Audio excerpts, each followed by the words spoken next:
Welcome to the online panel, State of Play. Where are we in establishing the employer pays principle as normal practice, and what more needs to happen?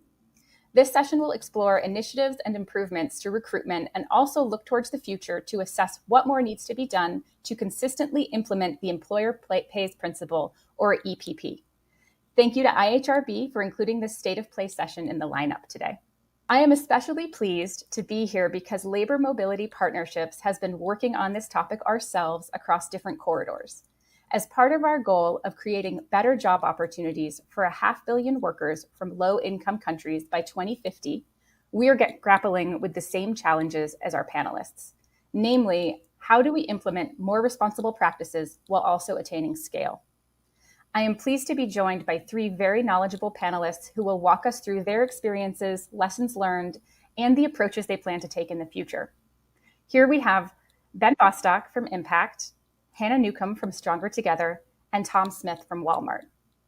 The question that I've asked Hannah and Ben to address first is, what is the most important progress towards implementing the employer pays principle that you've seen over the past 12 months? Specifically, we'd love to know what you have personally been working on to put this principle into action.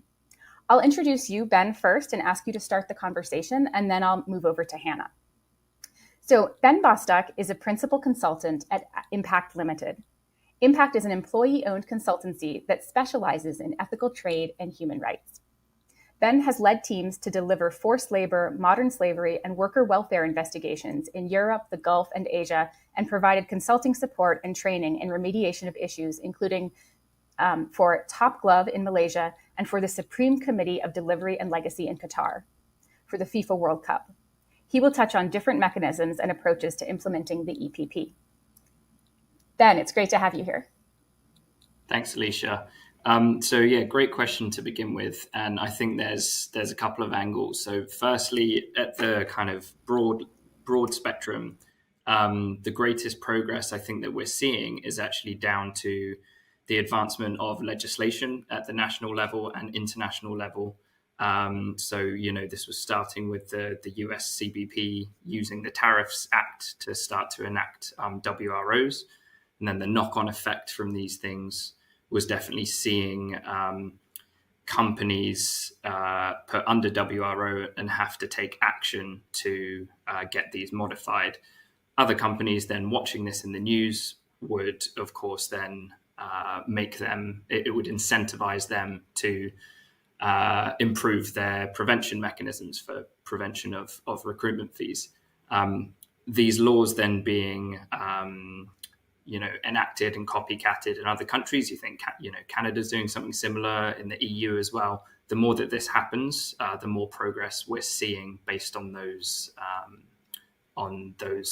legal regulatory requirements that are coming into play. But I know you also asked about the sort of the more micro level and what we've been doing ourselves to work on this issue. So at Impact, we've been helping a number of companies to do various things at the policy level, the procedure level, and of course, working that into practice. What we've been primarily doing is encouraging companies to work on open tenders for their recruitment agencies. So instead of just having the same recruitment agencies that they use time and time again, which have led to problems in the past, we're kind of, encouraging them to scrap the books, start again with an open tender, have that open to everyone so that the companies can compete with one another in an open and transparent way, these agencies. And we want to see the agencies breaking down the costs of recruitment, the different elements required in recruitment, so that the companies assessing the tender, so the companies that we're working with directly, when they assess the tender, they can actually assess the different itemizations of the recruitment, what it should cost, whether the different elements of it are indeed the right elements. They can use various different sources to see whether those are the right elements that they've costed at the correct price. So it shouldn't be overpriced. It certainly shouldn't be underpriced, because that could be indicative that they're going to then recoup those costs from workers. And just having those transparent points of comparison is really, really helpful. What we've also been encouraging them to do is to extend their grievance mechanisms to candidates during recruitment, and to also require their recruitment agencies to share that information with candidates during recruitment. So then, when the candidates have any questions, any concerns, when they just want to know anything at all during their recruitment process, hey, I've been approached by this actor asking for this payment for this purpose. They're saying it's for a medical fee. Is this legitimate, or should this have been covered already? So that the candidates having access to that helpline really assists the whole due diligence process. Thank you, Ben. I'm really interested to hear that you are implementing what I would call, it sounds a bit like an auditing process into the tenders. And I imagine that requires a lot of in-depth knowledge and gathering about the kind of data that you should be getting. And I'm curious about how that works, but we'll leave it there for now. And maybe we can incorporate some of more information about that as we move on. And from here, I'll move to Hannah. Hannah Newcomb is the co-CEO of Stronger Together. Stronger Together is a not-for-profit that provides businesses with practical training, resources, business services, and collaborative programs in order to create a world where all workers are recruited responsibly and have fair work, free from exploitation. Hannah has been working to provide a range of guidance, training, and resources specifically focused on implementing the employer pays principle and eliminating worker-paid recruitment fees. She will speak today about the seasonal workers scheme of the United Kingdom as an example of how to practically move towards an EPP model in a context where national law and national commitment to the UN Global Compact on Migration are potentially at odds. Hannah, please take it away and let us know what you're working on and what you've seen change over the last year or so. Thank you, Alicia, for that introduction, and thanks for the opportunity to share some perspectives in today's session. So Stronger Together, we work in multiple countries around the world, but today I wanted to focus on some specific practical examples from the UK, where, as you said in that introduction, Alicia, implementation of the employer pays principle has proven to be particularly challenging for businesses because we see these challenges in the legislation not matching up with some of the commitments. So in the UK, in most cases, when it comes to recruitment fees, as defined in the ILO General Principles and Operational Guidelines, it is illegal for workers to pay those fees. But for related costs, in most cases, it is legal in the UK for migrant workers to incur those costs. So we're talking about things like the cost of visas, visa processing, and transportation costs between countries. So in other words, the UK law is at odds with the employer pays principle and the ILO definition of recruitment fees and related costs. The UK government demonstrated its support for the employer pays principle back in 2018 through the Principles for Tackling Modern Slavery in Supply Chains. That was alongside Australia, Canada, New Zealand, and the US.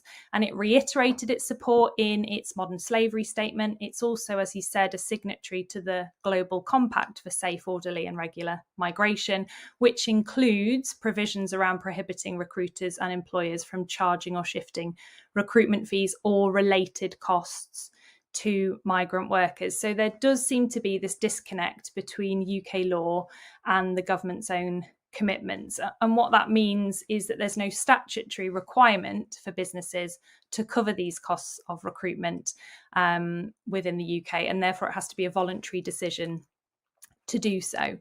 And we do have in the UK a number of UK retailers that have signed up to the employer pays principle through the Leadership Group for Responsible Recruitment. And what we've seen is specifically in the UK seasonal workers scheme that significant concerns were raised last year around some migrant workers on seasonal worker visas taking on debt to come to the UK, including debt to cover those costs of recruitment, so the visa processing and the transportation. And so there have been significant discussions over the last 6 months, really, and more recently kind of formalised through a multi-stakeholder seasonal worker scheme task force, which we are the secretariat for.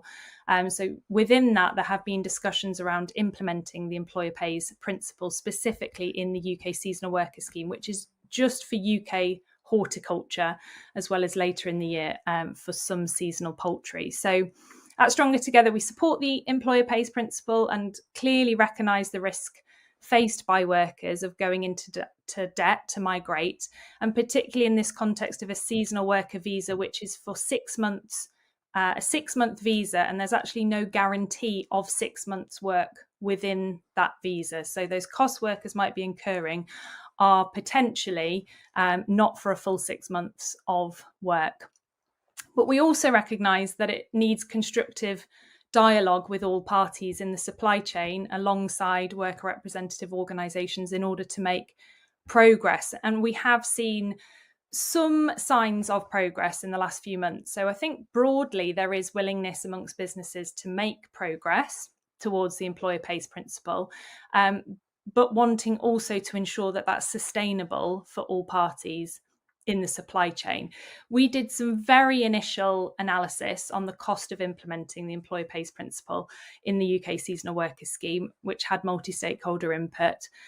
So very roughly, because these were initial calculations, for a grower to take on those costs would be about a 400% increase in the cost of recruiting the worker, which then roughly equates to around a 3 to 6% increase in the price they would need to sell their products on to the supplier or onto the retailer, which may not sound like a lot, but the feedback from growers that this is challenging on their current margins. So the conversation is now kind of moving on to where those costs can be assumed within the supply chain if there's broadly consensus that they need to shift away from workers. And we are now looking at, can we do some research with some more sophisticated economic modelling to actually support those buying companies to have those necessary discussions with the commercial teams, because it has to get to those commercial teams, to understand what those implications are. We have also seen policy and worker representative organisations raising the employer pays principle with the government. And there's also ongoing work to draw up country by country comparisons of countries with seasonal agricultural schemes which do apply a model much closer to or akin to the employer pays principle, to try and have that evidence base to show, well, can it work and is it working, an employer pays model in a seasonal agricultural scheme in other countries. So there is lots of progress happening, but still some way to go. And I would say right now, most and indeed potentially all migrant workers currently entering the UK through the seasonal worker scheme are paying those upfront costs to enter the scheme. Just quickly to finish on where we have seen some ethical recruitment on an employer pays model is in the skilled worker visa route in the UK. So that's an immigration route that has also been associated with significant risks of unethical practices, but where we have also seen some pilots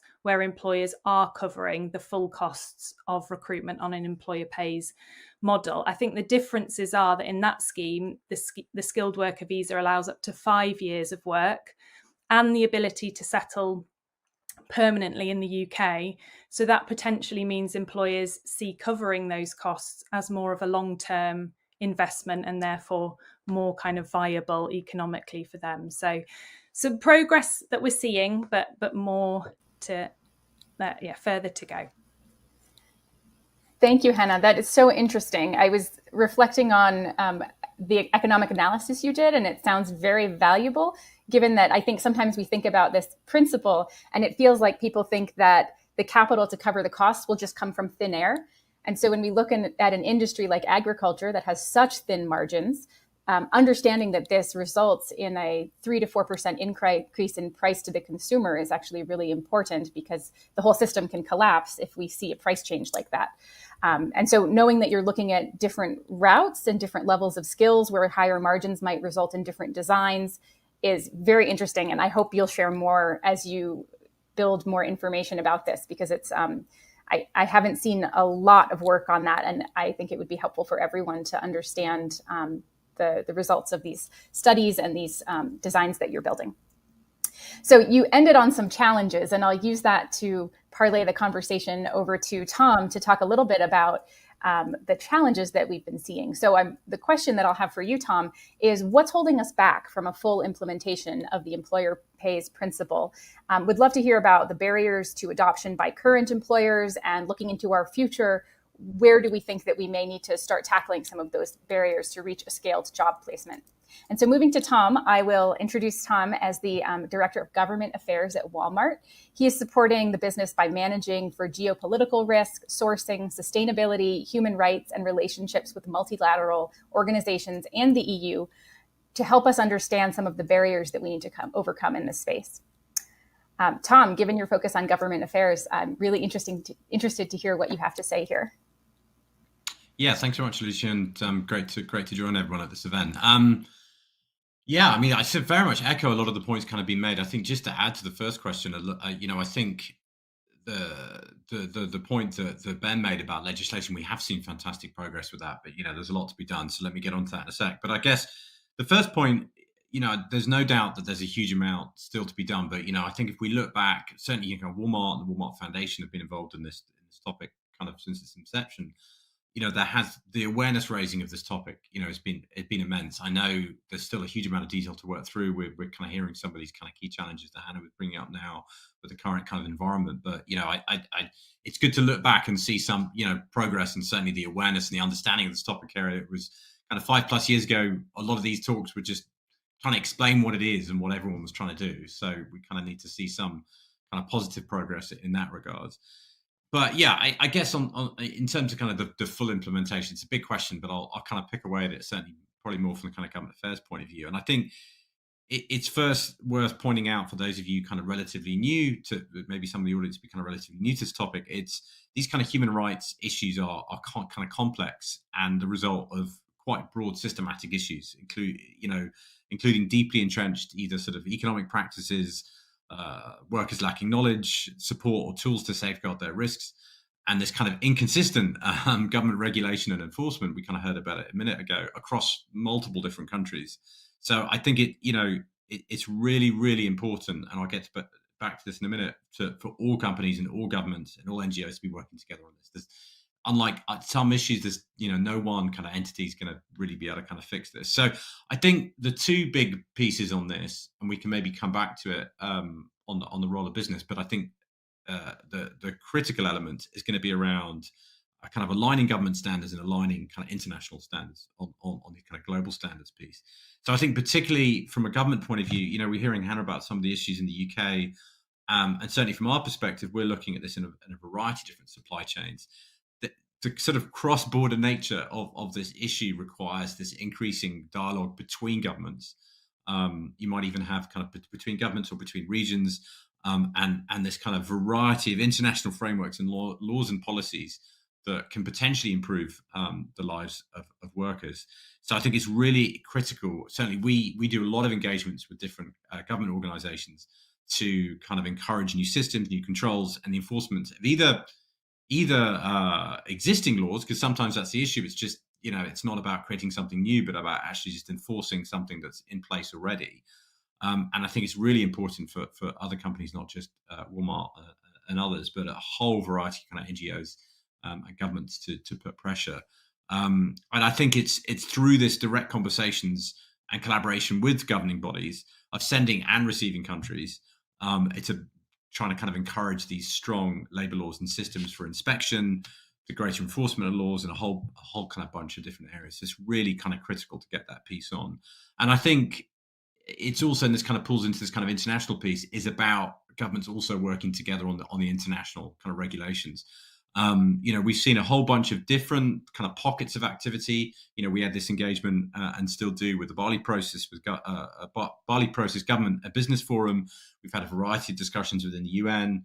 There's been some interesting output from the kind of US EU Trade and Technology Council, kind of where forced labor came up last week, I think it was, or this week. I've lost track of my diary. But I think it's critical that these international forums can come up with some consistent regulation that can then be transposed into kind of national pieces. Because I think whilst we're seeing, there's going to be individual circumstances in each country. We're kind of hearing from Hannah about the issues in the UK, but creating these kind of global standards and global regulations that each country can draw down onto will help companies like ourselves roll out policies that can be consistent across all these different markets. Because the challenge here is that if we see different pockets of solutions and framing or guidance that are entirely different in each country, certainly for brands like us, but others, it's very difficult to scale single big solutions and big commitments if you're seeing all these different kind of mechanisms dotted around in different markets. So I really think this piece around this kind of international coherence on kind of mechanisms and guidance, and there's a lot that's been done on this already, but there's a lot more that can be done on that piece. So yeah, certainly kind of global standards and kind of how governments work on these, both in terms of their domestic policies and the kind of international forums. But yeah, just some initial thoughts on that. Thank you, Tom. What a great point about how difficult it is to roll out policy in the context of so many different regulatory frameworks. I cannot imagine how difficult that must be. So I wish you luck with getting everybody aligned and putting some pressure on folks to get on the same page so that we can actually move forward to build solutions at scale. Ben and Hannah, I'm curious about the challenges that you're seeing. Ben, why don't you start off with what you're seeing from where you sit? Sure. And yeah, just to echo Tom's points, super important for governments to be working together on these things, bridging between national and kind of international good practices. Because what we still see a lot of, sadly, and some of the investigations that we get involved in at Impact will be around or will, at least involve elements of corruption, elements of kickbacks. We're constantly seeing, deals with recruitment agencies and companies themselves, whereby, even if they're not paying directly and there's not money going on the books directly to these companies, instead it will be coming in the form of kickbacks, where the company's HR representatives will go and visit these recruitment agencies in their home country, be put up in 5-star hotels for weeks on end, be wined and dined, business class flights, these kind of things.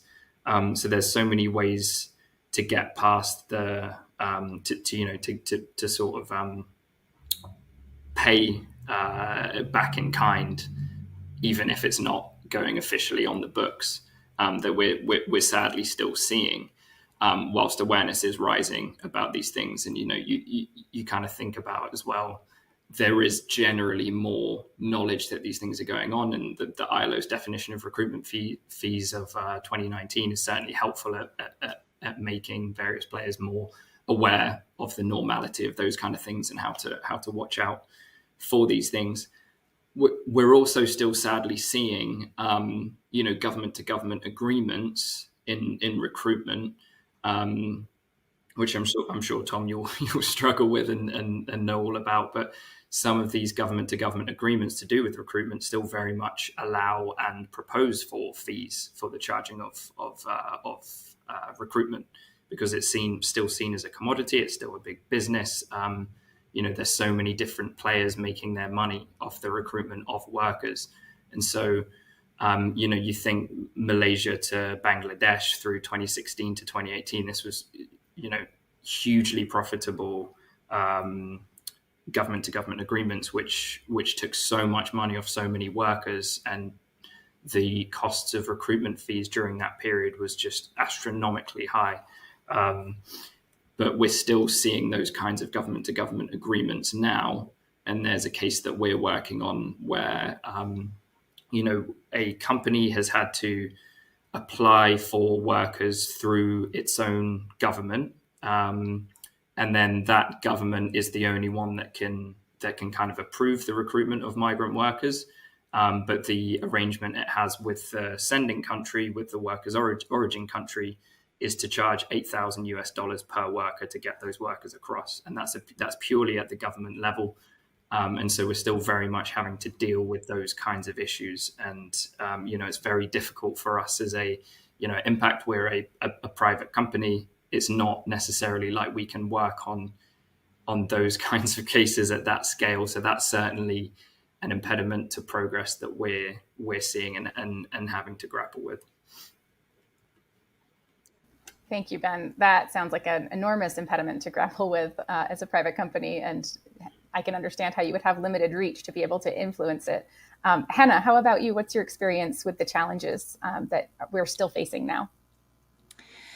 Yeah, thanks, Alicia. I think just building on what Tom and Ben have said, I think the other challenge is those illicit and legal informal parties that seem to be kind of proliferating within the recruitment process, both in sending countries and also in destination countries, but those that can kind of infiltrate the legitimate supply chain. And I know that the businesses in the UK, particularly in other processes, are finding that a real challenge, where we have individuals or illicit brokers that are targeting workers before they enter that formal recruitment process, already charging fees, and then workers are already indebted when they're coming into or accessing the job advert for the first time that's legitimate, that kind of first legitimate point in the recruitment process. And I think it was interesting, Ben, what you were saying earlier around the importance of grievance mechanisms within the recruitment process as well as the employment process, which we'd absolutely agree with and we kind of promote within our guidance. But the concern is that, and what we've heard actual examples of, is workers fearing raising the issues during the recruitment process because that they fear that they won't be selected for work, where if they raise it later, perhaps they have a greater chance of accessing remedy. So I think that is something that businesses are kind of grappling with, certainly here in the UK. I think what's holding back on this issue is, effective enforcement of those illicit and criminal actors, remediation for workers that have paid those illicit fees. And we know on that question of remedy and responsibility for remedy, again, that's proven to be a real challenge to get organisations to agree to take responsibility for actions of brokers or individuals that have no formal supply chain link with them. And I think, echoing what Tom and Ben have said about the importance of those government to government agreements, I think those including, the actions that are being taken around enforcement of those acting criminally and illicitly is a key part of that as well. Thank you, Hannah. It sounds like we're experiencing many of the same things in our agricultural corridor between Mexico and the United States in terms of worker indebtedness and trying to get real information, real data, and grievances systems set up to ensure that people can safely report and safely share their truth. It's a big challenge that we're facing as well. So moving on from the challenges, I'm hoping we can take this to a place of solutions and hopefully focus the second half of the conversation on some inspiration for everyone about what do we see going forward, how might incentives or solutions that are on the horizon, even if we haven't solved for them yet, help us move forward. And so in yesterday's keynote, my colleague Rebecca Smith shared that millions of visas in many receiving countries around the world are going unfilled because of the barriers that we're talking about. So employers and workers facing excessive costs in migration systems or not having access or knowledge about what could be available to them. And in particular, we find that companies that have never used a labor migration channel, so new entrants into the system, are really likely to need some extensive support in order to navigate these systems. There's a lot of complexity on the regulatory level, visa processing. They have a lot of fear about what does it mean to take responsibility for people coming from other countries to make sure I do everything properly. And where they're just starting out, we've found that sometimes employers may find that paying for all worker-related expenses to be quite difficult. Maybe talking just about recruitment, but there's also training and other costs that accompany recruitment in many cases. And so it's not just cash flow limitations, but sometimes just facing the uncertainty of adopting a new approach that requires significant investment feels like a lot of risk to employers. And so we at LAMP have been working on ways that we could find business incentives to help employers and supply chains embrace more of the employer pays principle, and also thinking about sharing risk and sharing value along the value chain. So I'm very curious personally to hear what you've learned and see what we can learn from each other about how we can incentivize employers in this case to take on more risk and to take on more of the cost. Keeping in mind, as Hannah, you said from your first comment, that this expense doesn't come from nowhere. It does trickle up and it trickles down to everybody. And so what's the best way to share these expenses? Ben, do you want to start us off on this one? Yeah, absolutely. So the incentives, just to kind of echo what Tom was talking about before as well, one of the greatest incentives is still going to be the stick rather than the carrot. So greater government legislation and greater enforcement of that as well is going to be hugely important here, because in our experience, that's what companies are constantly worried about. That's what they're constantly asking about whenever we visit them is, what do we have to do? It's still that is still very much the case for the vast majority of the companies. The fear of the kind of big bill of remediation of a recruitment fee repayment, that is becoming bigger and bigger, with the cases you think like Top Glove and Sime Darby, these kinds of cases where you're into the tens, even, Top Glove was $40 million US plus in terms of that big bill for just the recruitment fees repayment, let alone everything else that becomes a cost in remediation of wider forced labor issues. Those big bills actually on the remediation side, those then also incentivize the improving creation, expansion of policies and procedures to prevent reoccurrence in the future. So actually, even though it comes from a sort of, more stick place rather than a carrot place in the first place, that creates the incentive ongoing. Both within the company itself, but other companies, other peers will then watch that and, are then acting independently and are fully incentivized to act on prevention as a result of these things. And, if you're looking at what happened in the, all across Malaysia, particularly with the rubber glove sector, largely because of companies that were placed under WRO and acted accordingly, there were companies very much just independently doing the same kind of work. And they were very much incentivized to do that, even though there was no kind of WRO placed on them. They just knew that there was that kind of potential threat. And so they were naturally incentivized. So that just really indicates how powerful though that legislation can be if it's enforced correctly, but also how powerful the knowledge of how big a bill could potentially be, to make sure that they're then putting in place employer pays principle and various preventative mechanisms in future. The other thing I would like to mention as well is helping companies to cover the costs associated with recruitment, because companies are more and more realizing just how many different elements, how many different itemizations there are to the recruitment of every individual worker, which can sometimes be an eye-opening process for the companies as we work through this with them, because before it may well have been that they just paid a flat rate per worker and didn't really see where the money went. So just knowledge of how much this can actually cost. Thinking about that, we can also think about, could there be some form of kind of working capital fund that companies pay into that they can then access to cover, so that recruiters can use this fund to cover recruitment costs at the recruitment stage, because often it's the availability and the liquidity of access to money that can prevent a barrier to doing this properly. One thing that Impact has been working on for the last couple of years is the remedy bond. So the idea that different companies can pay into a central bond that can then be accessed. It's primarily the first use and the first trials are going to be for repayment of recruitment fees.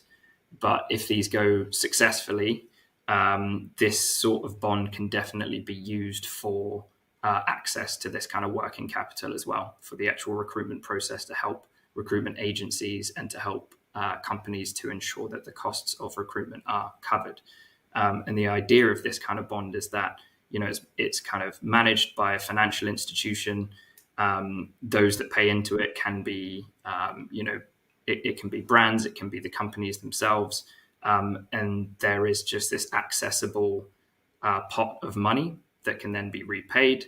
But what it means is that there's never that barrier to actually accessing the money in the first place. But yeah, I'll pass back over. Great, thank you. And it sounds like that's a great solution for when timing is an issue or liquidity is an issue, and it helps move things forward in terms of creating a mechanism or an intermediating force that can allow us to overcome some barriers. Hannah, what is your thought? I know you probably know a lot about the remediation bond as well, and what else are you seeing that's interesting in terms of overcoming barriers?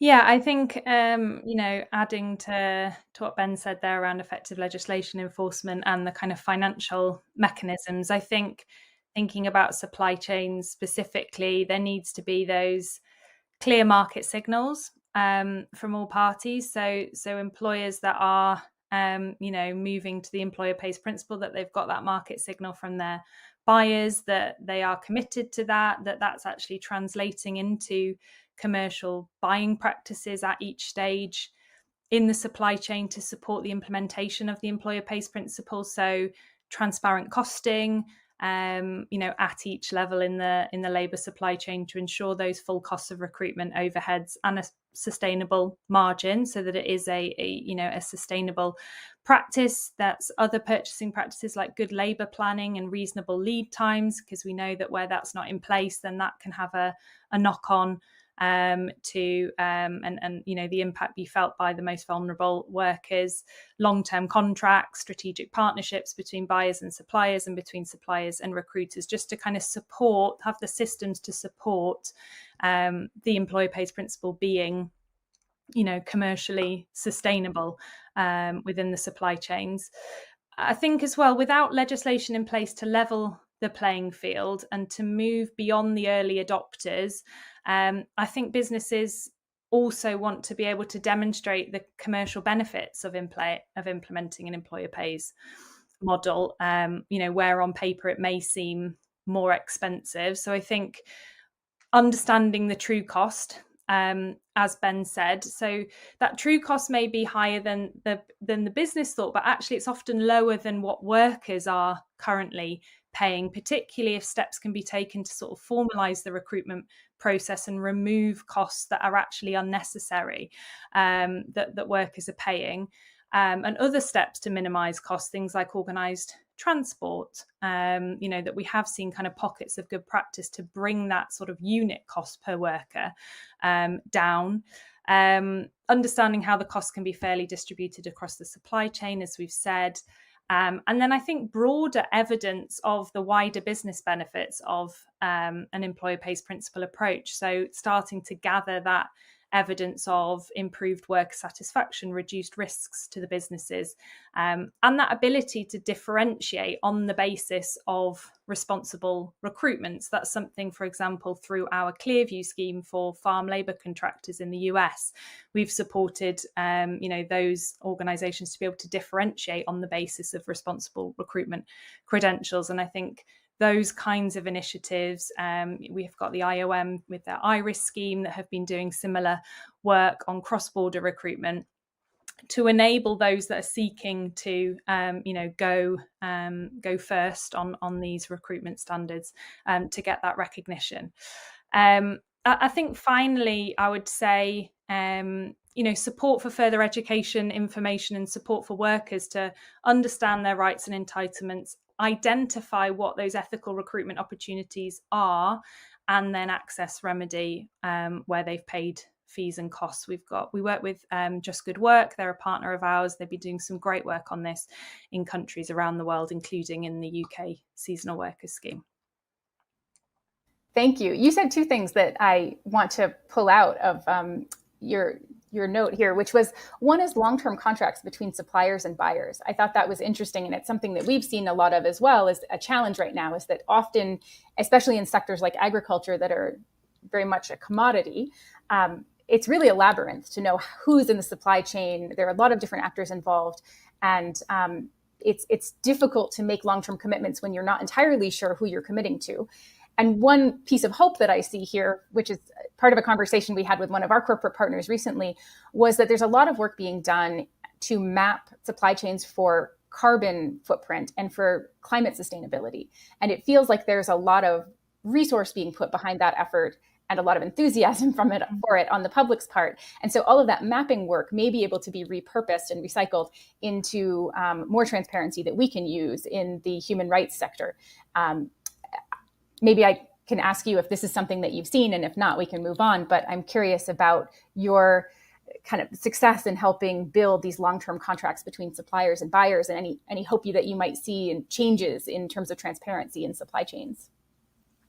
Yeah, I mean, I do think on the transparency piece, we've seen those challenges, and we've seen them being, different in different sectors and different countries around the world. So I would say in the UK, there are reasonable levels of transparency down to the grower level, and now starting to move, through the recruitment supply chains as well. So I think there's been progress made there, and then that does support businesses to then work towards those longer term contracts. I would say the progress on that side of things is perhaps catching up a bit, but certainly in other sectors that we work in around the world, that transparency piece is really challenging, and I think that is a key starting point in order to then work on developing those longer term partnerships within supply chains. That's great. It's a worthy efforts to be making. And the other thing that you said that rang a bell for me was coming back to Ben's discussion about being able to differentiate between costs. So I won't ask you to speak more to it, but just that this is a theme that's coming up, is educating employers and educating people along the supply chain to know what should things really cost, what should recruitment actually cost, and what are the itemized expenses there. So that keeps coming up again and again, and I think it's worth calling out because you've both mentioned it. So Tom, I'll pass it to you and ask what kinds of business incentives, especially sitting in a corporate seat, you could see as being particularly interesting to help employers get over the hurdle of moving towards the employer pays principle. And they may be hurdles of willingness, or they may just be hurdles of timing or structure of the way that payments work. But I'm very interested to hear what you have to say about this. Yeah, thanks. I mean, I think I'll just build on what everyone said already, I think, because it's kind of completely aligned. I think the key for us, Hannah, you put it really well with the clear market signals. I think that was a kind of great point, because we need other companies to step up to this as well. It's not, we made the big commitments back in 2016 for this to be a huge kind of focus area for the business. And the Walmart Foundation put a lot of money behind it as well, and there needs to be these other market signals. There has to be a greater level playing field. I think both we a lot of talk about the legislative piece, but it's essential to have other businesses step up as well, because that will make our lives easier in rolling this in our supply chain. Because the problem is we've made these big commitments, we put a huge amount of kind of brand and actual kind of cash investment in this, but if other major retailers or other brands don't make the same commitments, that's incredibly challenging for us as well. So I think, just purely put, trying to get other companies to make these big, bold statements, I think obviously legislation is going to be a big incentive to that. You've got market reputations as a big incentive for that. But, Alicia, you were talking about, the parallels with the climate world that we obviously work really closely as well. That's to see that's just, all of the activity on that is expected practice. There isn't, everyone's expected that the bar is set pretty steady there. And anyone that isn't reaching that kind of minimal level is kind of really called out. It would be fantastic for this topic and this issue to reach that same level of recognition where just this is expected practice. This isn't some philanthropy or some extra program or whatever. This is just something that companies do as part of day-to-day compliance. That's the aspiration. And we need other companies to kind of step up and help push this forward. And at that point, the whole kind of market will move from that point. And we're not there yet. I mean, that's the reality that we're all hearing. If there's only a few companies, even if they're the size and scale of us, you need all these other companies to also step up, either voluntarily or through legislation. And it kind of snowballs from that point. So I think really encouraging other companies to kind of step up in the same way that Walmart has, I think is going to be really critical for this. So now we need an economist on the panel to tell us how to manage this game theory of the situation, right? What is the chicken and what is the egg? And how do we get everybody to move forward at the same time? I will not ask you to answer that question. I think it's a little bigger than we can tackle in this format. But I want to change gears a little bit right now and move over to thinking more specifically about the worker and the worker's experience. One of the things that we're really concerned about with at LAMP is thinking about how growth as growth in the labor mobility industry has the potential to put more control in the workers' hands, because the more opportunity that is available to workers, the more choice they will have. And so we actually believe there's an interesting series of things that needs to happen to get to a point where workers can say, well, that sounds like an interesting opportunity, but I'm more interested in this other one. And I'm willing to invest in my future. I want to make certain choices because they work better for me. Here's how I think I would do that. While we have a really constrained system and capital constraints, it's very difficult for the worker to be able to access opportunities because there are so few opportunities that supply demand is just, it's not in the worker's favor at this point in time. And so as we move to thinking more about worker agency and thinking about some of the levers that workers might have to be able to control their destiny, make choices, before we actually get to scale, because we think scale is an important end goal or important, it's both an important end goal and it's an important lever. What can we do before we reach scale? How can we give workers more agency in this process themselves? Hannah, I'll start with you and then I'll move to Tom and then Ben, and then we'll have a quick wrap up at the end of that conversation to see if there are any questions that we want to ask. One between ourselves as a group to build on anything that we've said today in the panel. So Hannah, worker agency, I'm wondering what you're seeing and if you have any thoughts about how we can infuse a little bit more of it into our designs. Yeah, I mean, I had a couple of reflections on this. I mean, firstly, in terms of kind of the quality of information that's reaching workers, we've been seeing a lot of concerns about social media and the impact it can have on targeting vulnerable workers with fraudulent job adverts and scams. So I think it's about how can we combat that with, projects that look at using social media as a force for scaling accurate information to reach workers. I think alongside that, we have seen some examples of work to enable workers and migrant workers to rate their recruiters and employers and to get that kind of information out to workers. But I don't know to what degree that's kind of scaled yet. So I think, workers having that agency to kind of be able to look at, the quality and the previous experiences of job seekers and workers when they select the job that they're going for. But I think obviously that relies on workers feeling that they have that agency to select those opportunities. And something we have seen as a challenge in the UK, where we are currently we have significant labour shortages, but we aren't really seeing that translate into, in theory, that should translate to better and higher quality opportunities, but we are seeing risks within the labour market here. We are seeing concerns that labour shortages actually leading to cutting corners, reduction in due diligence. So I think it's ensuring that those conditions are there for workers to feel that they've got that agency to make those choices. And a lot of that is much wider macroeconomic challenges around the economic situation within countries, the impact of conflict, the impact of climate change that we are seeing on workers at the moment. So I think there's a lot of factors that are affecting workers' agency, but I think there is still more work that can be done, at least to get that accurate information out to workers to help inform the decisions that they're making. Thank you so much, Hannah. That's really interesting. Transparency being so important, and also using some tools that already exist in the market today for employers or customers of in other areas, other sectors, other fields, to deploy those into the hands of workers to give them more of a voice. I think it's a really interesting idea and something that we hope to see more of going forward as we try to move the worker from the seat of the beneficiary, as we might think of them, into the seat of the client, and trying to please the client as the main stakeholder that we're trying to serve in this space. Tom, how about you? What is your experience in Walmart regarding worker agency? Yeah, no, I mean, I think I'll build on Hannah's points. I think one of the bits that we're seeing, generate a lot of interest and success is around this information piece. It kind of, maybe it's overly simplifying it, but a lot of the time, we have all been immersed in this topic area and can talk about it, for hours on end, but it's still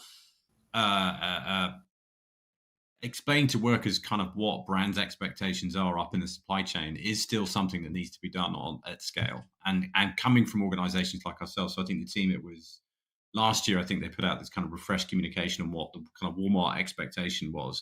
Getting those things circulated out can really help kind of break some of this misinformation that exists out there, and for it to be a recognized brand as well. So kind of workers can actually really understand what this topic is, and for them to really understand, what information exists out there for kind of organizations and guidance.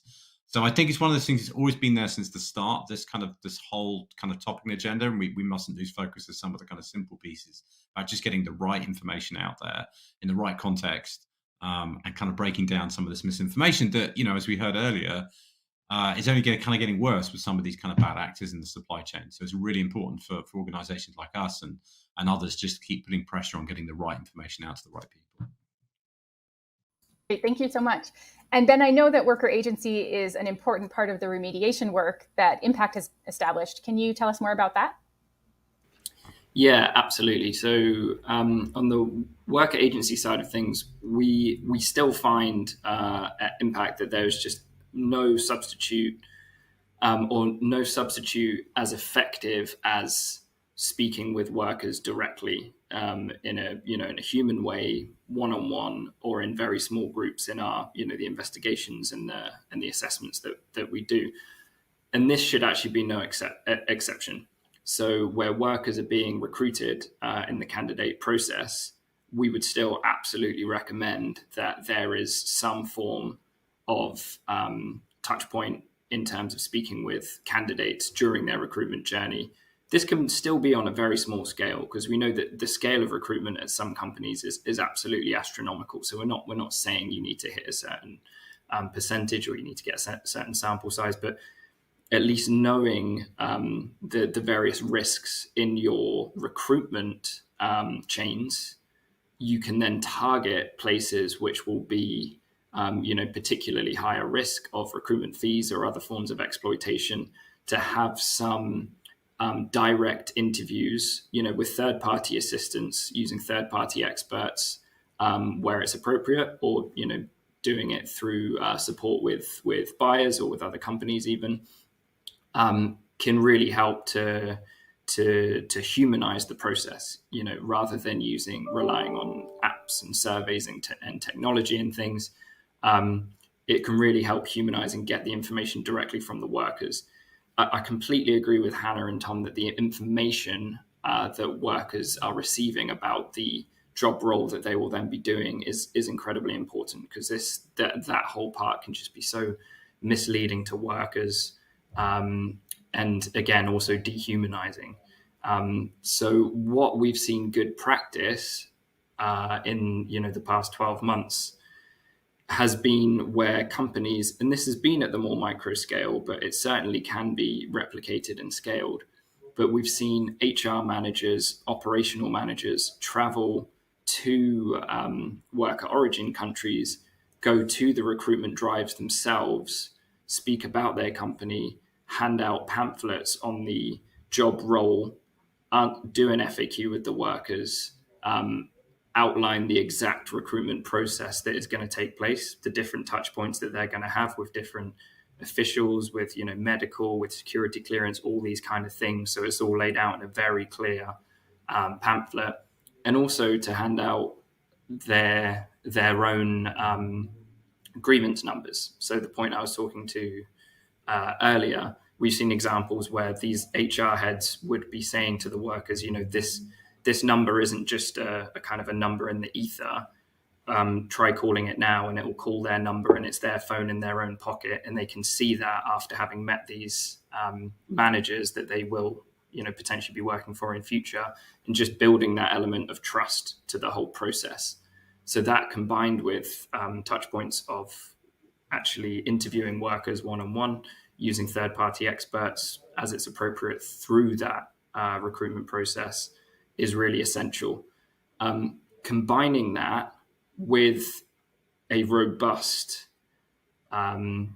set of policies in terms of service level agreements between company and recruitment agency, to make sure that it's not only have they signed up for the employer pays principle, it's actually saying, do you also have a grievance mechanism? You can use ours if ours is successful, or we can use a third party one, and building in an actual requirement that they share that with the candidates during their recruitment journey.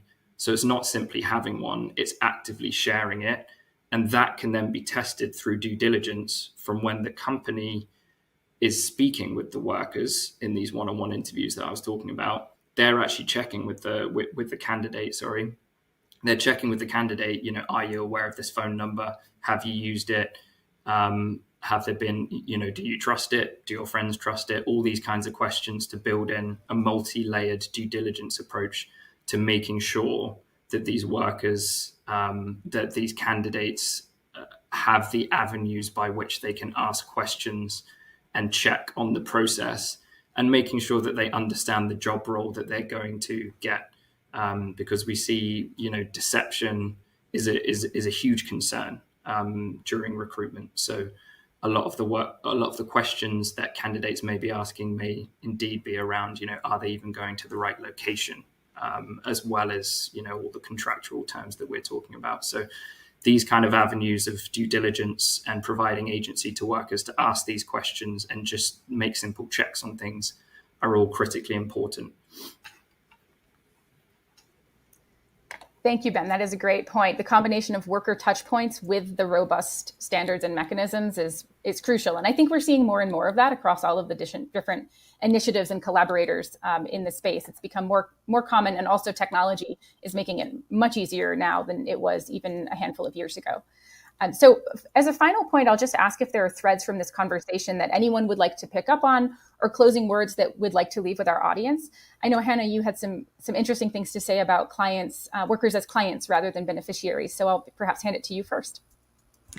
Yeah, what you said there, Alicia, just really rang true in terms of the guidance that we promote through Stronger Together as well. So yeah, seeing workers as customers or as clients rather than as the beneficiaries, and promoting that worker-centered culture. So going beyond those effective feedback and grievance mechanisms to sort of truly integrate the voice and opinions of workers throughout recruitment and employment, and then take proactive steps to improve their experience. So getting their direct feedback on how was the recruitment process and employment experience for them, and building that into a kind of continuous improvement approach to responsible recruitment. And yeah, we have kind of practical guidance on that within our responsible recruitment toolkit.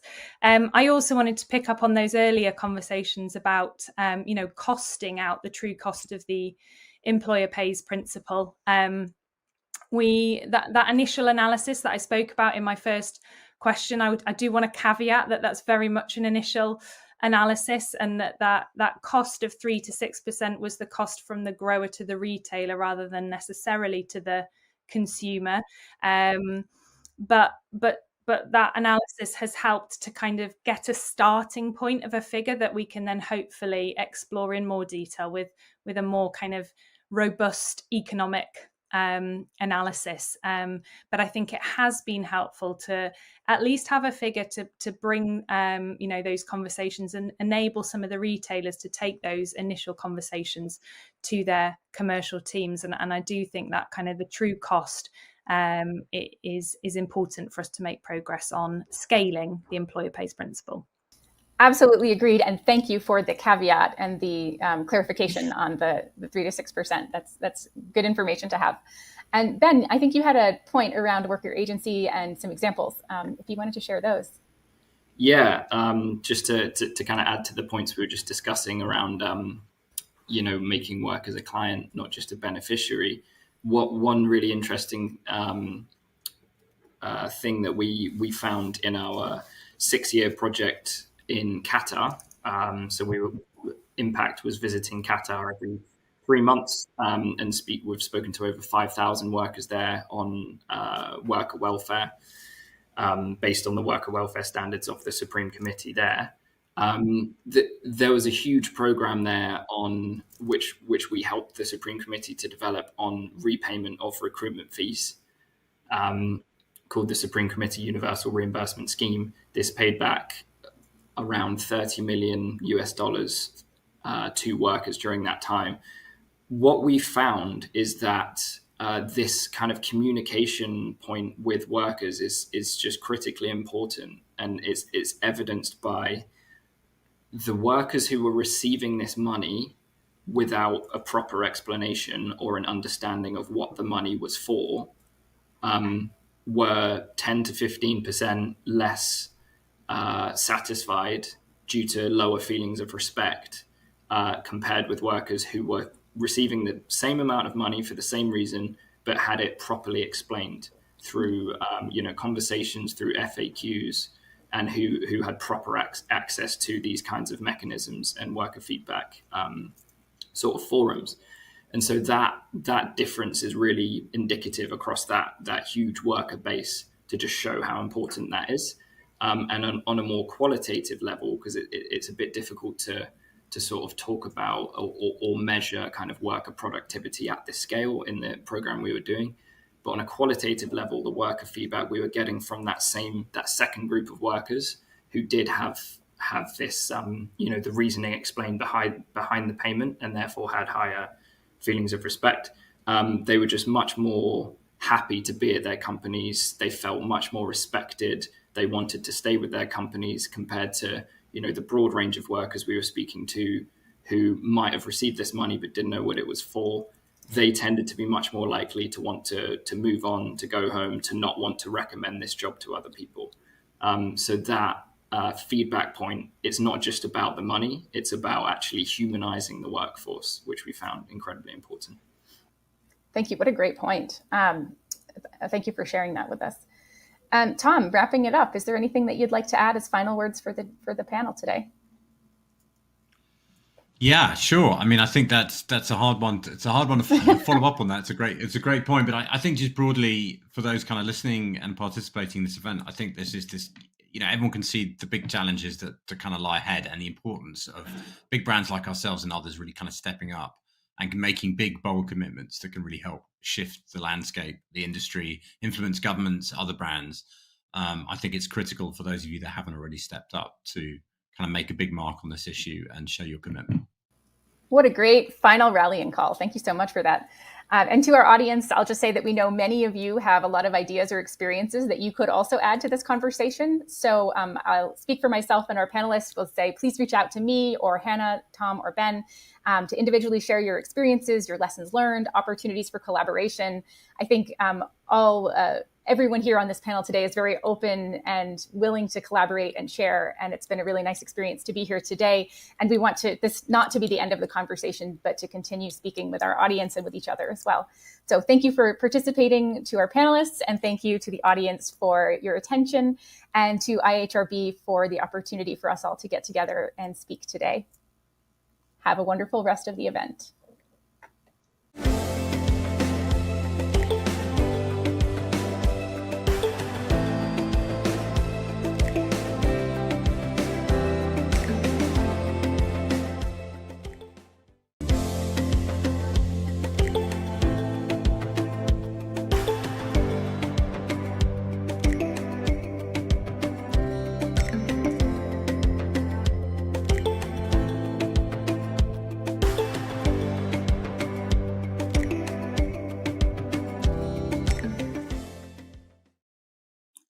So welcome everyone to this session on climate and conflict-induced migration and labour exploitation, understanding the risks and taking responsible action, which is part of the Global Forum for Responsible Recruitment 2023, organised by the IHRB and AIM Progress.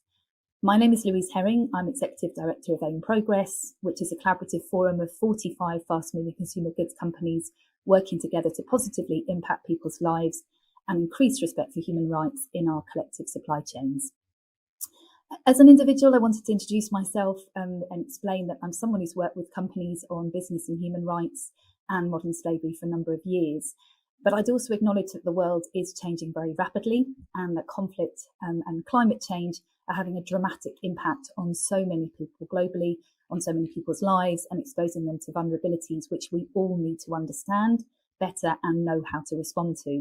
So I'm really delighted to facilitate the panel today and to be joined by 4 experts who can talk about this topic and we talk about what organisations, businesses and individuals need to be doing to manage these changing risks.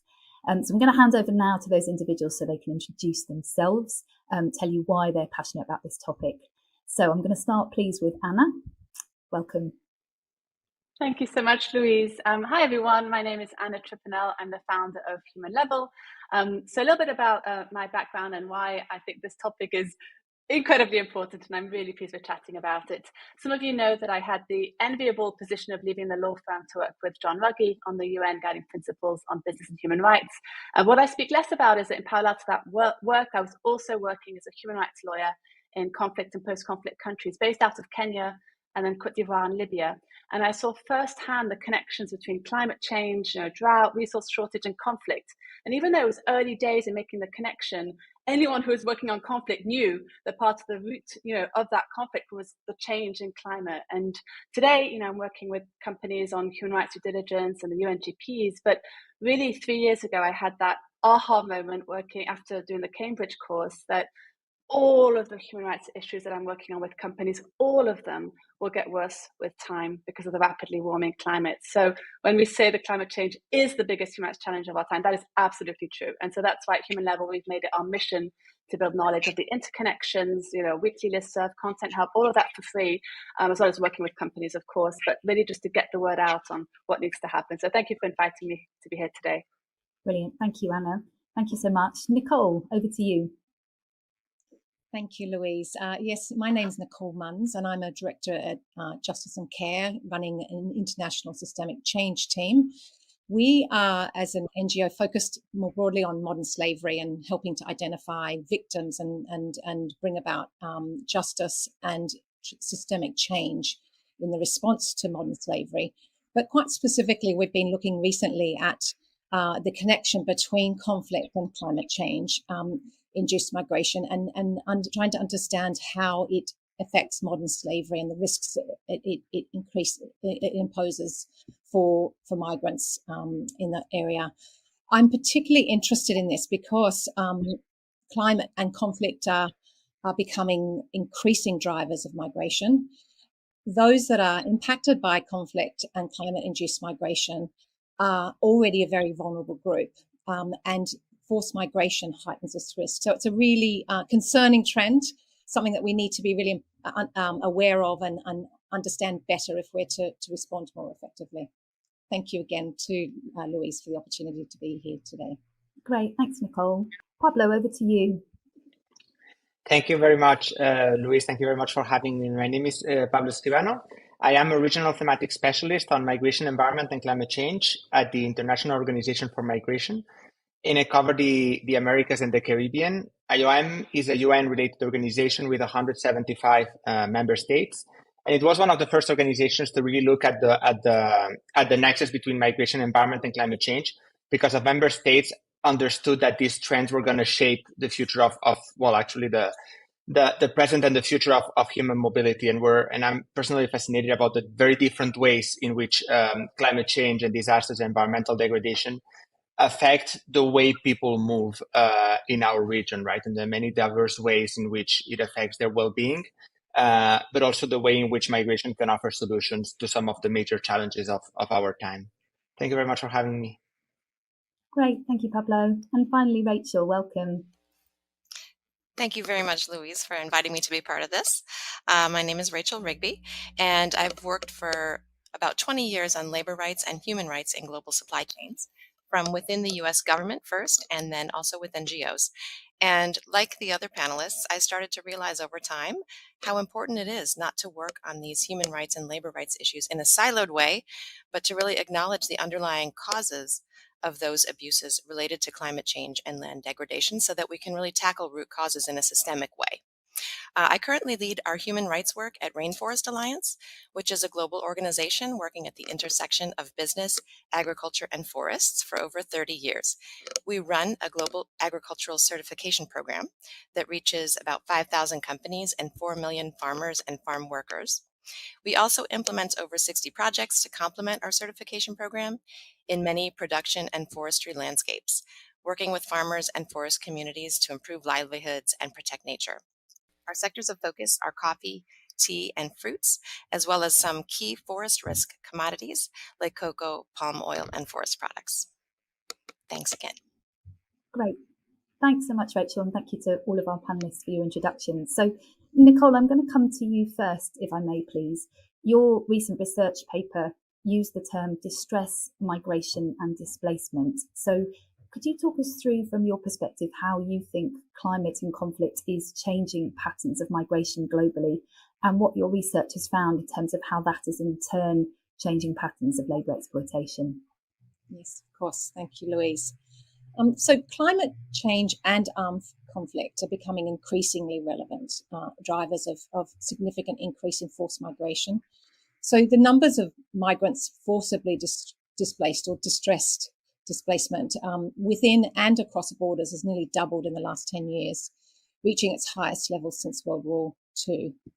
And importantly, the rate of forced migration due to these factors has significantly outpaced population growth. So it's becoming a bigger problem and is likely to continue for the reasons that I'm sure we'll be exploring together today.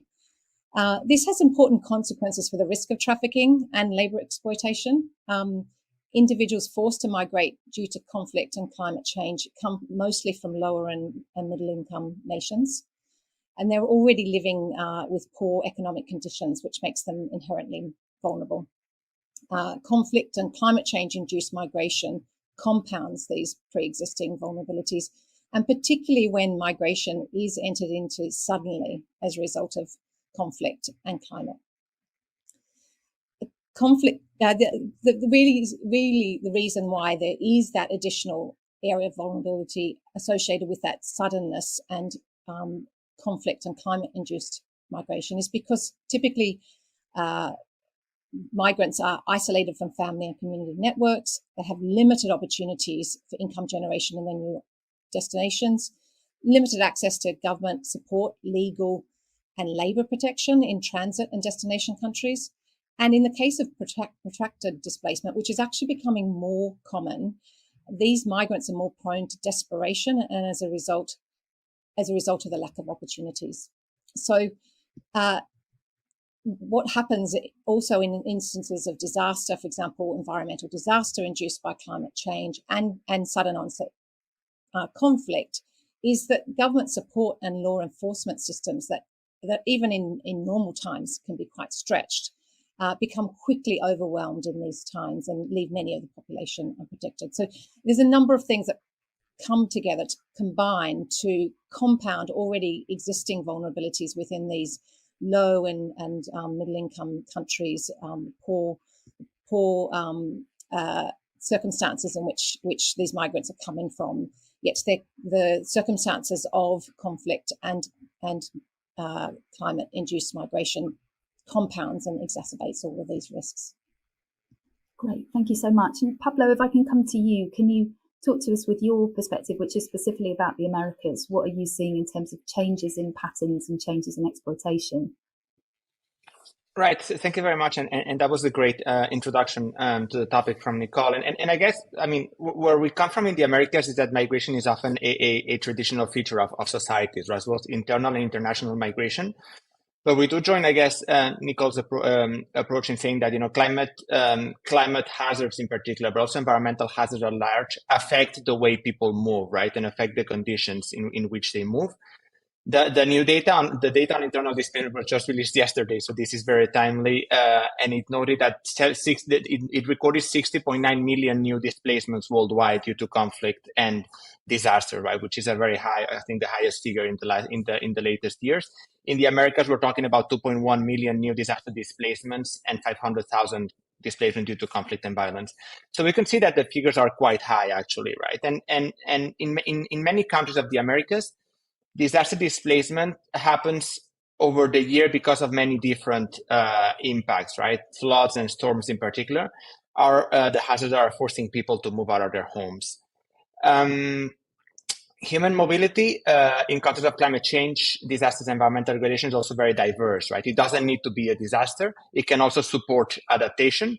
But it is true that, as the IPC says, when there's low level of agency, low resources, low capacities, it has negative impacts, right? And that's where we're sort of joining the conversation on vulnerability, right? It can increase existing vulnerabilities that are depending on many drivers, right? We're talking about the situation of poor communities, rural communities, indigenous communities, specific situation of women and children. So all of these drivers are what creates scenarios in which climate change impacts and disasters exacerbate these difficult situations, right? And we end up with situations that Nicole was describing in terms of displacement, even protracted displacement, where people can or easily fall prey to exploitation, right? Because they have fewer resources, fewer networks to rely on. So what we're seeing is that when there's not enough coping capacities, the adverse impacts of climate change and disasters do increase vulnerability. And throughout the migration or the mobility process or the displacement process, we're seeing increased levels of vulnerability and of exposure to exploitations and other harmful practices. Thanks, Pablo. And can you give us some examples of practically how you're seeing that through your work from particular countries that you're working in, or perhaps with particular vulnerable groups? Right. No, that's a very good point. So we have had over the last year very visible cases of massive displacement. Right. We're seeing, for instance, the Caribbean after the 17 hurricane season, Central America after Eta and Iota in November 20. But as I said, this year, what struck me about the last reports is that there's a lot of disasters, smaller scale disasters that are driving displacement, right? In places like Brazil, in places like Colombia, we're seeing, the impacts of flood and storms displacing people almost on a daily basis, right? So we're seeing sort of this proliferation of risk that's compounded by limited integration into society, limited access to social protection, and so we're seeing in these places where, for instance, in Central America, displaced people may fall victims of trafficking, or may incur into smugglers because they're such in a desperate state, right? Because they've lost their income, they've lost their livelihoods, they've lost their housing, and they have fewer options for integration in their host communities. So in all of these areas, we're seeing an increase in vulnerability that's exacerbated by climate hazards and disasters. Great, thank you, and thanks for kind of making that real with some examples. That's really helpful. Anna, can I turn to you now? I'd really like to hear from your perspective. What's your sense at the moment about the approach that businesses are taking towards these changing risks? Do you think that there's sufficient understanding of how much these risks are changing? And are businesses building these kind of longer term timeframes and these more kind of volatile scenarios into the way that they're working? Thanks very much, Louise. And first, Pablo, wow, what a striking figure. 60.9 million of internally displaced. That's more than the population of England. Really striking. Yes, Louise, well, aware and knowledge, I mean, that's definitely starting, but for that to trickle through into actual processes, that's why we're here to talk about that. So a number of companies, of course, are used to conducting what we call human rights due diligence. In essence, having policies, practices, processes in place that pick up the risks to people in operations, in value chains, and doing something about it. What companies are less used to doing, however, is looking ahead to where the risk to people will be in the future, and then looking to take action now to mitigate those risks. So in other words, what we're seeing is that some of the short-termism that can be baked into human rights due diligence systems, is this a human rights impact today? Is it a severe human rights impact today? Does not equip companies to look ahead and to anticipate how these migration flows will manifest and how they will impact people in their value chain and in their own operations. So what we're starting to do, and Louise, you'll know this well because it came out also very clearly in our research for AIM Progress, is looking at how companies can take a longer term perspective to human rights due diligence. So essentially, what will the operating text look like for my business in 2030? What kinds of risks are on the horizon and will become risks to people then and will become severe then? And how do you do that? You need to bring in new data points. For example, you need to be relying more on science, what we know about the pathways of the future that the world could take. And then you need to be laying onto the science the human rights analysis.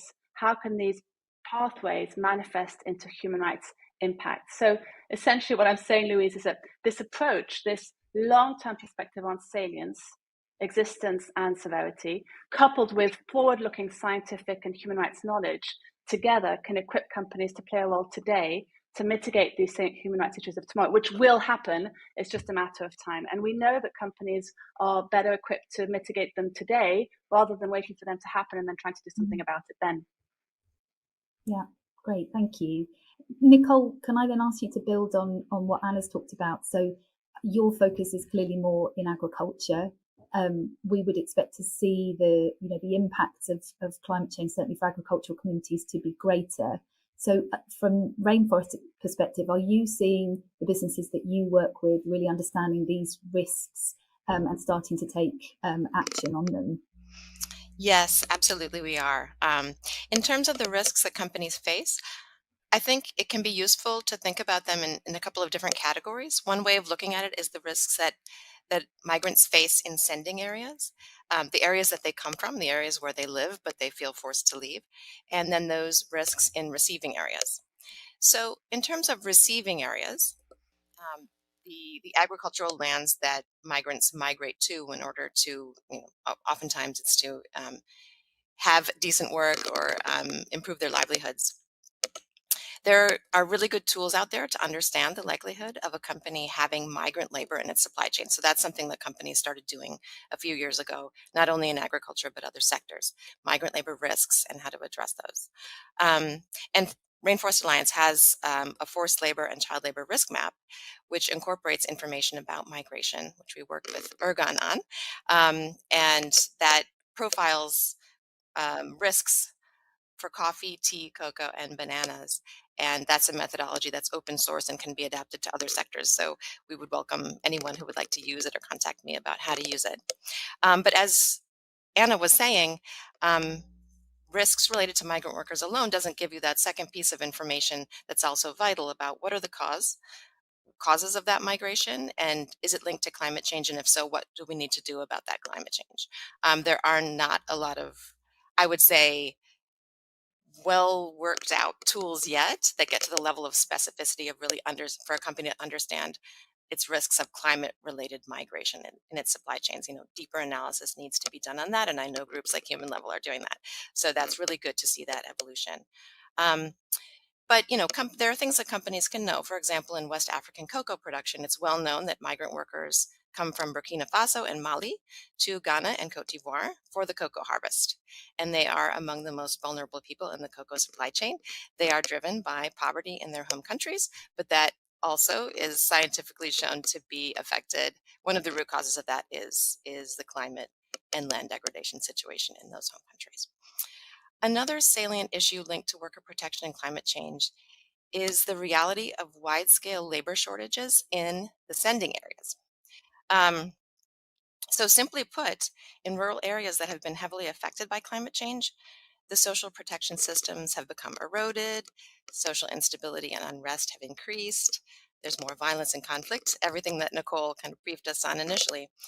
For example, in the coffee sector in Central America, this is really being seen in a way that's really affecting business. So farmers have a diminished ability to make a living. Their lands are increasingly unsuitable for even growing coffee, which leads them to not be able to hire workers or offer worse quality jobs. Workers leave to seek better opportunities elsewhere. Even outside the agriculture sector, they migrate away. And companies are very attuned to this because it affects their sourcing and availability of the crop. Many, companies that source coffee, for example, have been looking at climate risk maps and other projection tools for years to plan their sourcing and channel investments. But many times those kinds of activities don't necessarily encompass the human element. They will maybe look at what investments they need to make sure that they can ensure their coffee crop is available, but not necessarily what happens to those people's livelihoods or the working conditions of workers. There are other things that companies can do to address this, but I think we'll get to that later in the session. Great, thanks very much, Rachel. I'm going to come back to you, Anna, if that's okay, just in terms of thinking about this. You've talked about what companies, yourself and Rachel have talked about what companies need to do to better understand the risks. You've talked a bit about the longer term timeframes. What do you think a responsible business response looks like to these changing risks? And what do businesses need to be doing to make sure that the opportunities they're offering for people in the receiving countries are decent work opportunities? Where does that start? What would you recommend? Such a good question, Louise. Yes, what does it look like in practice? What do companies need to do? We described before the fact that human rights risk management needs to be grounded more in climate science and having more that sort of longer term perspective of climate science and how it will impact human rights. And we talked about having a longer term perspective on the risks to people and assessing salience. So that's sort of number one, because of course you need that knowledge. But really, I'm seeing this start to evolve, and I was just reflecting before this, what are really, the elements that you would want to have in place, right, to be future fit for the world of tomorrow today. So what I'm seeing is, human rights and climate need to have a seat at the table for business decisions, including those that are future looking. So we will start to see it, and this will accelerate. We're already seeing it now. Companies want to de-risk, they want to move away from the risk factors, the extreme weather events cost them too much, they want to disengage, and they also want to move away from, if the climate is affecting commodity growth, we will start to have new sourcing strategies. This misses the point of responsible disengagement, and we need to have business, climate, and human rights at the table to look at where business is going and what we can do to bring a rights lens to that business decision making.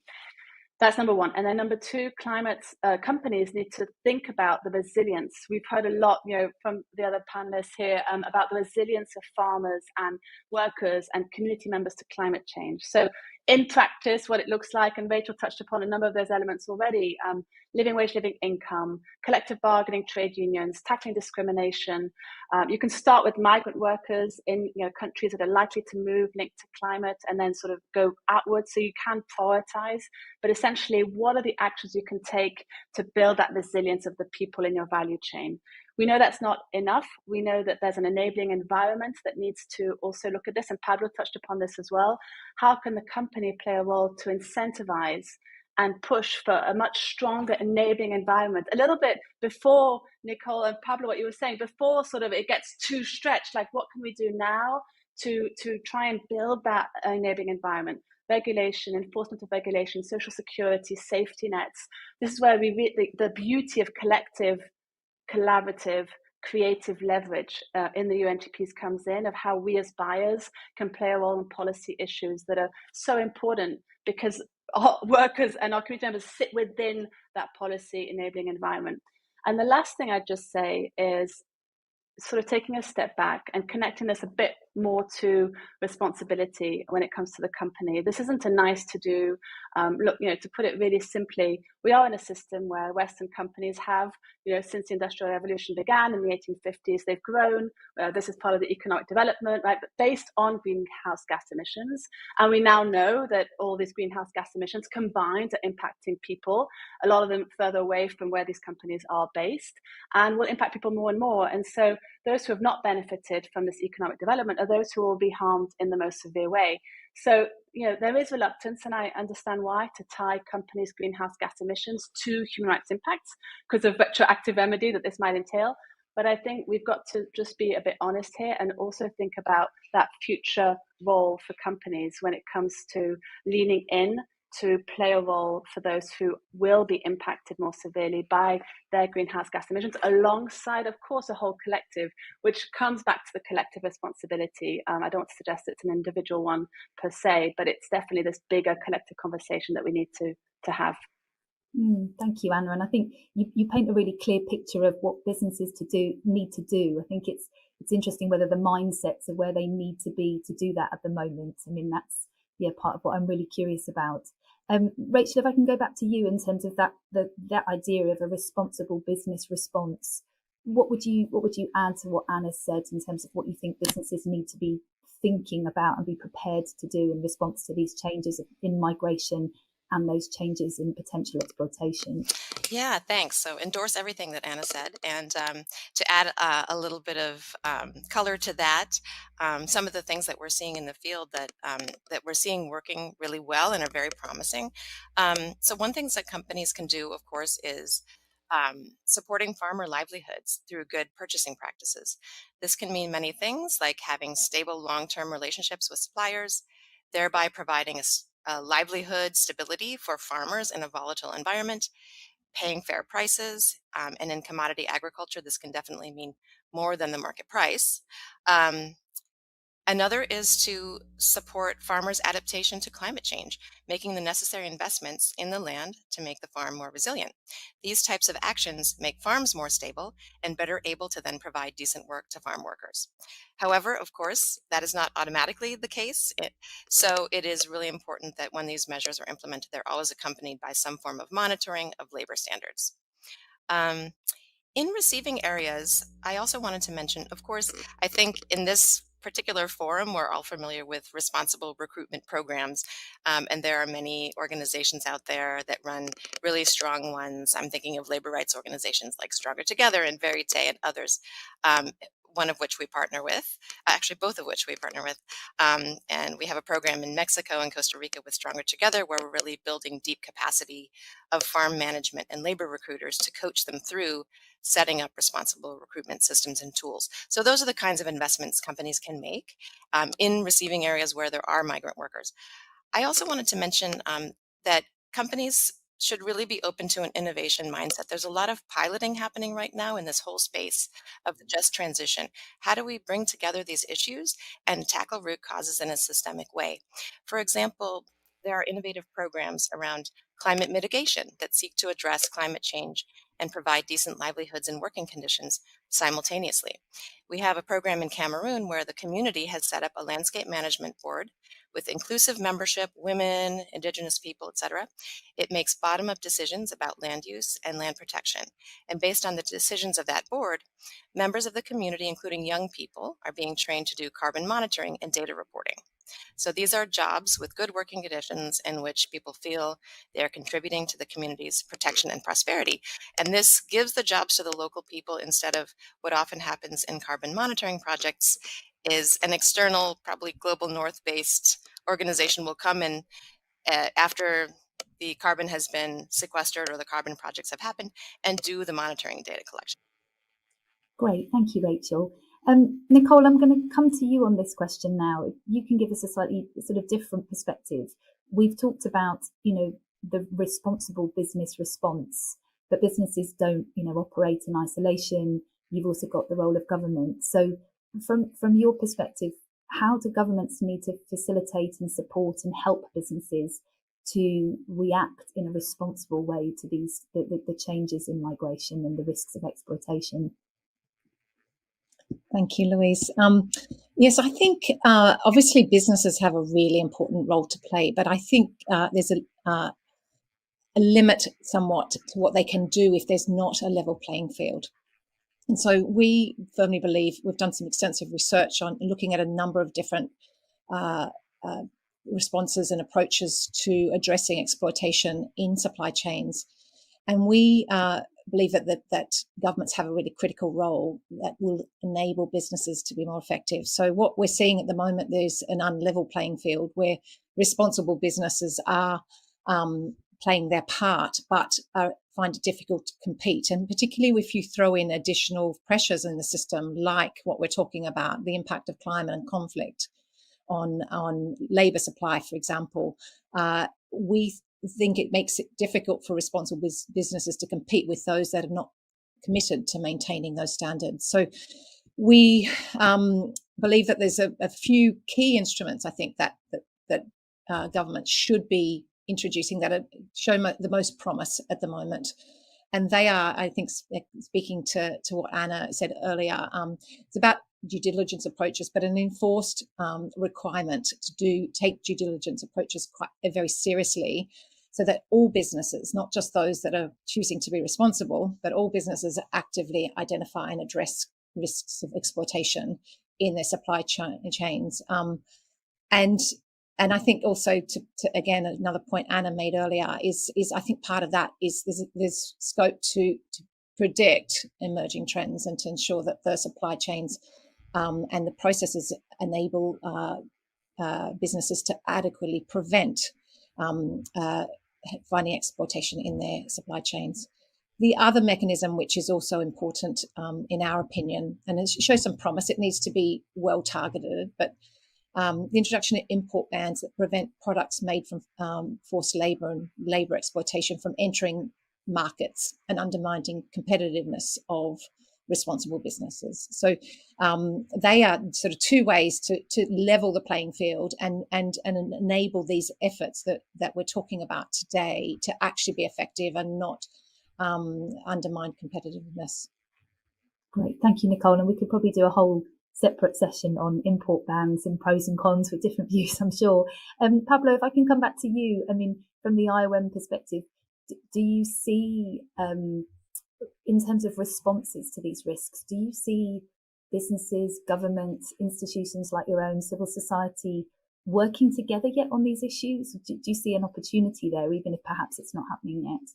I thank you very much. No, I definitely do see an opportunity and the sort of platforms emerging for this to happen, right? Notably, a call for non-state actors to be more involved in mobility governance stemming from the Global Compact on Migration, but also the work on the Framework Convention on Climate Change, right? So I do see the platforms emerging, sort of, and we're not there yet, right? I think we're all very clear that we're not there yet, but it's increasing. I would like to also come back to what Nicole was saying, but also on the idea that governments have a role to play also in facilitating movements, right? And the idea that migration doesn't need to be a disaster, right? And we don't need to be reactive, right? I mean, there should be, processes for which people can move in a safe and regular manner, and which would benefit both those affected people and businesses, right? Because they would know they have the information, they have the conditions, right? And Rachel was mentioning Central America, where obviously the movement of labor is important in the coffee sector, right? And there's a important role to play for governments to facilitate movements and to put the conditions for these movements to happen in a manner that benefits all, right? It benefits them, but also governments themselves and the private sector, right? So I fully agree, Luis, that I mean, private and public and CSO partnerships are the way to go in saying, right, I mean, these movements happen, but let's make them happen in an orderly manner that can benefit us all, right? And there's a skill process to be addressed as well. What are the skills that are moving and what are the skills that are needed in both places, right? So all those sort of dialogues are important, and I think businesses have a key role to play in them, also noting that many of them will be themselves affected by the climate crisis, right? And the tourism sector in the Caribbean, agricultural sector in many places will be affected, and yeah, I mean, the labor markets will have to adjust accordingly. Great, thank you, Pablo. So I'm going to come to each of you for your closing thoughts, please. We could talk for longer, but we're not able to. So a couple of questions. Either talk through your vision and your hope in this area. Pablo, you've taken us into that space of hope, which is great, and given us a positive angle on this, which is brilliant. But either your vision and your hopes in this area, or one step that you'd like to see companies taking. So what's the kind of first starting step, or the kind of main step you'd like them to take? Pablo, I'm going to come back to you if that's okay. I know we talked about the idea of social cohesion, and you had some examples of some really positive, case studies of communities coming together to support migrants coming into their communities as a result of climate and conflict. So maybe you could start there for that kind of vision and hope question for us. Yeah, thank you very much, and I'm looking forward to a positive outlook for the end. But yes, indeed, I think that where we want to take the future is to a more cohesive integration of environmental and climate migrants. We know that to a large extent, migration is happening already, will continue to happen, will be partially driven by climate change, among other drivers. And we want to see inclusive societies, right? Societies where migrants can thrive, where they can contribute to adaptation, they can contribute to development. They have the skills they need, right? So in as much as we're already involved in this, and Nicole was saying this is not a future trend. I mean, this is happening now. But it's important that as of now, we look at preparing future migrants, preparing future cities, preparing future businesses, right? And think about what the future looks like for people to be moving due to climate hazards in particular, right? From rural areas to cities, from coastal areas inland, how that changes the productive phases of societies, right? And how businesses need to adapt. So I do see sort of promise in the sort of forward-looking manner and partnerships. And we're looking forward to having more private sector actors involved in this, I'm sure that governments will be obviously interested in this and looking forward to this cooperation. Great, thank you. Nicole, then if I can come to you for your kind of final thoughts. I don't know if you can, I mean, your research is very focused on the scale of the challenge in front of us, but is there a vision or, a hope that you have in this area? It's hard to distill it into one, but let me try. I think some of our broader research shows that these forms of exploitation are actually really hard to detect in supply chains. They have distinctive characteristics that make it challenging, and I think there's a level of alertness and engagement that's required in order to do so. That I think what is helpful in that space and to understand the impact of climate, and specifically going back to some of what Anna said about the specific risks that are quite predictable in lots of ways, looking to the future, that looking at trying to take an industry and sector specific approach and trying to really understand well what the specific areas of vulnerability are in those sectors, I think is a helpful and practical way to make it more accessible and easier to engage with something that is actually quite hard to do. Great, thank you. Rachel, what are your thoughts on either a one step for companies or a vision or a hope or both, if you can squeeze them in? Mm-hmm. Well, I think what we've seen at the macro level in recent years, especially lately, is civil society and other actors calling upon governments to look at the way climate finance is being spent. And so much of it is channeled towards what needs to happen to the land, right? And not enough to what has already happened to people, their human rights and their economic livelihoods, both what has happened and what will happen in the future. So just as we're looking at that, those calls to governments on a macro level, I would say the same thing to companies when they're looking at how to spend their sustainability dollars or euros or francs or whatever they are. We're seeing a lot of that going into climate mitigation efforts, right? Carbon credits and so on. And not enough is going into adaptation, helping the people have more resilient livelihoods and better human rights, whether they're people already affected by climate change or who will be affected in the future. So that would be my call to the business sector. Thanks. That's great. Thank you, Rachel. And Anna, your final thoughts for us. Thank you. Well, first, I love Rachel, what you said before about adopting an innovation mindset. So I want to make sure that's back on the table because it's such a good one. Taking a step back, I just got back from the Cobalt Congress. So I was chatting with a Cobalt trader about these things and, the forward-looking vision of business. And he was like, yes, Anna, it's all well and good, but I'm incentivized for short term. Like, I don't even look further than the week. So, how can I have this long-term vision in my business and my day-to-day, and let alone the business? And let's be honest that this is not how companies are structured. They are structured for very sort of short-term risk management, and we get it. Like, it's very hard to have that longer-term risk perspective, except for some issues where we know for sure it's going to be a business risk. And so we're not saying it's easy, but we're definitely seeing that it's starting to change. And I think just to acknowledge, for those who are listening, that we know that taking that longer term perspective is something that could be seen as sort of an add-on, right? Additional work when we're already really busy and scrambling with our day-to-day. And now, in addition, we're looking at more risks that are on the horizon.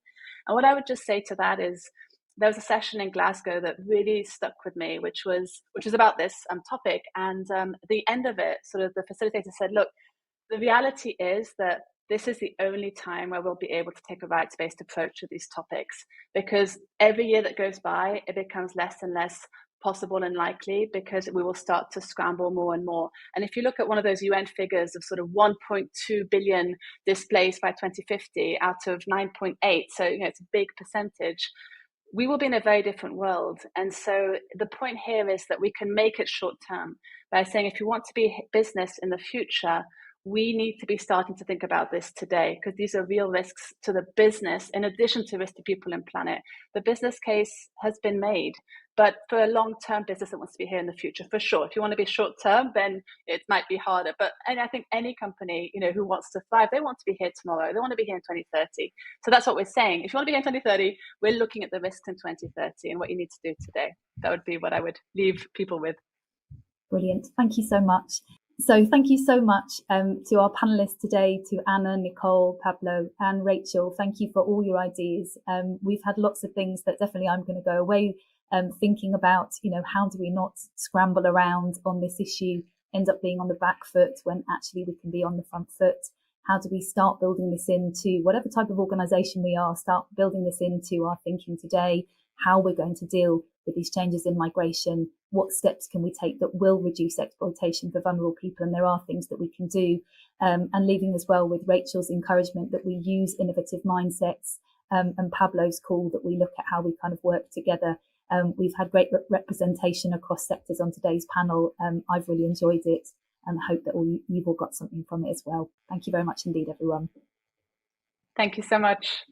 Thanks. Thank you. Thank you.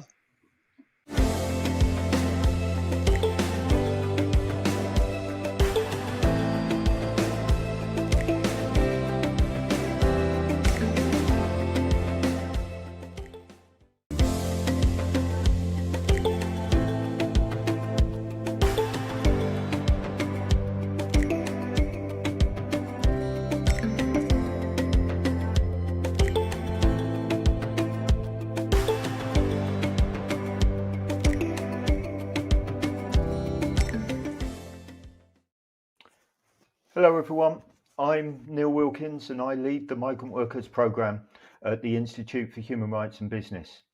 Our programme seeks to promote the rights of migrant workers at all stages of the migration cycle. Like many others, however, we of course have a particular focus on how migrant workers are recruited, as we see in all sectors and all locations that flawed recruitment processes frequently sow the seeds of vulnerability that can lead to exploitation. As part of the Global Forum for Responsible Recruitment 2023, I'm joined today by Saket Soni, who is a labour rights activist in the USA, working especially for the rights of low-wage migrant workers across the United States. Saket is also the author of a book, The Great Escape, a true story of forced labour and immigrant dreams in America. It's a great book and one that I thoroughly recommend, and I'm delighted to have Saket with me today. Saket, welcome. Thank you, Neil. Great to be here with you. Saket, I think the title, The Great Escape, gives us an idea of what your book is about, but perhaps you can give us an overview of the Great Escape and immigrant dreams in America. Sure. The Great Escape is about how I helped 500 men who arrived in the United States after Hurricane Katrina escape from forced labor and get on a road to justice. I'm a labor rights organizer, and after Hurricane Katrina, I ran a small labor rights nonprofit. This was in 2005. Katrina and the post-Katrina flooding had turned the Gulf Coast into the world's largest construction site. And the rebuilding was being done by migrant workers.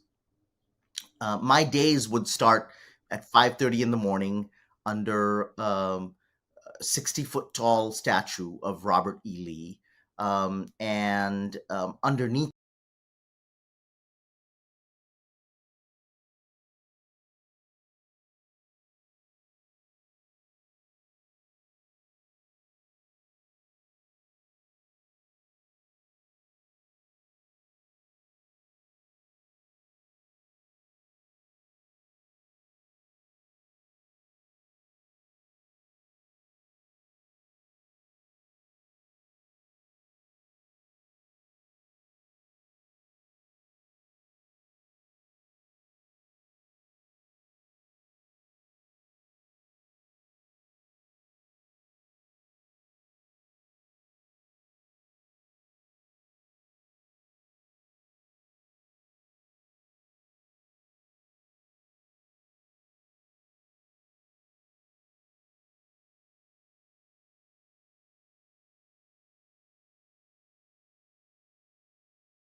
Hello everyone, I'm Neil Wilkins and I lead the Migrant Workers Programme at the Institute for Human Rights and Business.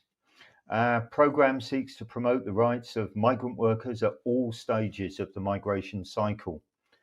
Like many others, however, we of course have a particular focus on how migrant workers are recruited, as we see in all sectors and all locations that flawed recruitment processes frequently sow the seeds of vulnerability that can lead to exploitation. As part of the Global Forum for Responsible Recruitment 2023, I'm joined today by Saket Soni, who is a labour rights activist in the USA, working especially for the rights of low-wage migrant workers across the United States. Saket is also the author of a book, The Great Escape, a true story of forced labour and immigrant dreams in America. It's a great book and one that I thoroughly recommend. And I'm delighted to have Saket with me today. Saket, welcome. Thank you, Neil. Great to be here with you. Saket, I think the title, The Great Escape, gives us an idea of what your book is about, but perhaps you can give us an overview of The Great Escape and immigrant dreams in America. Sure. The Great Escape is about how I helped 500 men who arrived in the United States after Hurricane Katrina escape from forced labor and get on a road to justice. I'm a labor rights organizer, and after Hurricane Katrina, I ran a small labor rights nonprofit. Um, you know, this was in 2005. Katrina and the post-Katrina flooding had turned the Gulf Coast into the world's largest construction site, and the rebuilding was being done by migrant workers. My days would start at 5:30 in the morning under 60-foot tall statue of Robert E. Lee. And underneath that statue, black and brown workers, mostly migrant workers, would gather looking for work. And I'd watch as contractors came in on buses and picked them up and took them out to the distant corners of the Gulf Coast to rebuild, to carry out the reconstruction. I try to protect workers as I could. That's what I was doing when I got a mysterious midnight phone call from a man who was too scared to tell me his name, but clearly was from India. This was followed by 2 other anonymous calls, and I convinced these workers to meet me. They would only speak to me anonymously, and they refused to meet in person at first. But then I convinced them to meet me clandestinely, and they picked a location that they said was the secret Catholic Church in Mississippi, in Pascagoula, Mississippi. It took a drive through Mississippi to find it. In their particular English, the secret Catholic Church was actually the Sacred Heart Catholic Church in Pascagoula, Mississippi. And when I got there, I had my hand on the doorknob and my heart was racing. I expected to meet 3 workers in the back room of a church. I opened the door, and it turned out there were 100 workers waiting there. It turned out they were part of a group of 500 Indian workers who were recruited on false pretenses, brought to the U.S. Gulf Coast, and put into labor camps and subjected to forced labor as they built oil rigs for a large Gulf Coast based oil rig manufacturer. These workers, I found out, were brought to the United States on promises of green cards and good jobs. They were charged by recruiters $20,000 a piece for doing so. $20,000, at the time and now in India, is an extraordinary sum for an ordinary person. This represents a lifetime of savings. Men sold ancestral lands. They put homes on the hawk. They had their parents empty their pensions. They sold family jewelry. And when they arrived, they found themselves working round the clock shifts behind barbed wire fences. They found themselves living 24 people to a room in trailers that made up labor camps on company property. They paid $1,000 a piece a month additionally in rent for the privilege of living there. They were surveilled night and day, and they were given frozen rice to eat as they did backbreaking work for this company. And worst of all, the promises of green cards turned out to be false. There were never any green cards. The men arrived on temporary visas and were not free to leave their employment situation and the man camps that the company put them in. So what happens in the book is, I meet these men, stumble upon one of the largest human trafficking cases in modern U.S. history. And in the middle of the book, the workers and I engineer a great escape, the great escape of the title. What follows after that is part government conspiracy thriller, part freedom journey. The Great Escape itself is something out of a heist movie. I don't want to give too much away, but involves a lot of wild turkey whiskey and flavored cigars as bribes for the guards, and a fictitious Indian wedding as a pretext to get 500 men out from under the noses in the middle of the night of the guards around the labor camp. And then the men set out on a freedom journey and are up against government spies and corporate greed. And the book follows how they wind up at the gates of the Department of Justice in Washington.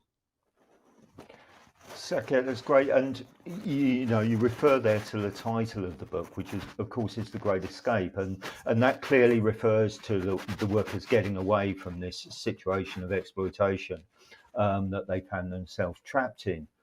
But perhaps it's also a reference to the other things that migrant workers seek to escape from, or at least work through, and that's to do with family expectations, economic pressures, lack or limited opportunities, but also things like the desire for more and dreams of adventure.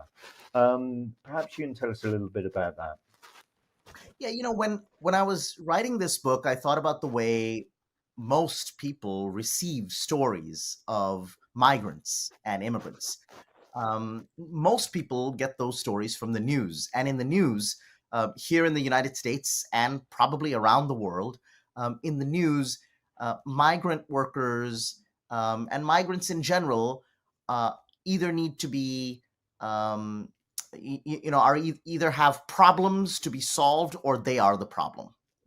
They're either victims to be rescued or political problems for entire nations. You look at what's happening in Greece now and how the EU is dealing with the migrant problem, not looking at migrants themselves as complex human beings. That's what I wanted to do. I wanted to look at the subjects of this book, the migrants in this book, as people with a lot of complexity. So, people who have desires and dreams, and who have good days and bad days, who maybe have parents or kids that they love but they can't stand on certain days, and who have their own dreams. So, for example, and I should say, one of the ways I decided to do that was to focus on their love stories. The way into this book is the love stories of these characters. So you, for example, have one of the protagonists of this book is a man named Ebbi Raju. Ebbi is a young man in India. He's a 20-something motorcycle riding young welder whose biggest problem before he's trafficked to the United States of America is that his mother is trying to drag him into an arranged marriage. He just doesn't want it. He's in India for a short time. He wants to get back out there to Bahrain, where he's been working. He wants to work more so that he can afford his parents a retirement. And, he's a young guy. He wants to date. He wants to see the world. Well, his mother won't have it. And she's advertised in the matrimonial pages of the local newspaper that her son is an eligible bachelor. Well, Ebby's, kicking and screaming, but then he accidentally winds up on a phone call with the woman that his mother has chosen as his bride-to-be. And he hears her voice. And upon hearing her voice, he just falls in love with her. He hadn't planned to, but now he's in love, and he has a new problem, which is he wants to go to America, but he also wants to marry this girl. And so I'll read to you from a moment in the book where Ebby has already been betrothed to this woman, and then has gotten on a phone call with her and has fallen in love with her. So he's now agreed to the marriage, but he's trying to figure out how to tell her that he needs to go to America. Their sanctioned courtship started after the marriage was set. A courtship conducted entirely by phone, each call a bite from a stolen mango. Bincy rang Ebby every day. He always picked up in the middle of some new wedding preparation, shirtless painting the house, erecting a billowing tent in the gale, firing up a cauldron to braise a goat. She asked about his hobbies. He couldn't come up with any. What about her? She liked to sing. Would she sing for him now? Of course not. Singing was for church. Later, she slipped out of the house to a shady coconut grove and sang him an Adventist praise song. When she was finished, she was quite abashed and hung up. One phone call, one praise song at a time, they fell in love. And as they did, Ebby's dilemma grew. How to tell his bride-to-be he would be leaving her right after the wedding. There had been challenges to the green card plan, but Ebby had pushed through. His father's bank had refused them a loan against his house, but then the local recruiter helped them find another. With that money and his father's savings, and his mother's jewelry, and cash from relatives, Ebby had just under $15,000. The rest came from a moneylender. The American lawyer put in their visa application. He couldn't tell Bincy on the phone, and he was forbidden from seeing her in person before the wedding. He decided to pay her a clandestine visit on a day he knew she'd be alone. He rode up to her house and called her. As usual, she answered immediately. How are you? Where are you? Look outside. He waved to her from his motorcycle. She gave a squeal of delight, then caught herself and switched to a scandalized tone. You can't be here. I've brought food. Biryani, mutton curry. She ordered him home. He argued. She scolded back. Eventually, he relented, laughing, and rode off. He hadn't made it to her door, but he was glowing from the rendezvous. Then it hit him. He'd forgotten all about telling her. Thank you, Saket. And I think that that's just illustrated a great strength of the book, that it doesn't just present this group of workers as yet more hapless victims who get tricked and cheated by a range of people, from recruitment agents to the company employing them to the US government. Instead, the book paints a very vivid picture of their individual lives, and often those of their partners and families, like you've just explained, all of them waiting expectantly at home. And you clearly became very close to many of these workers.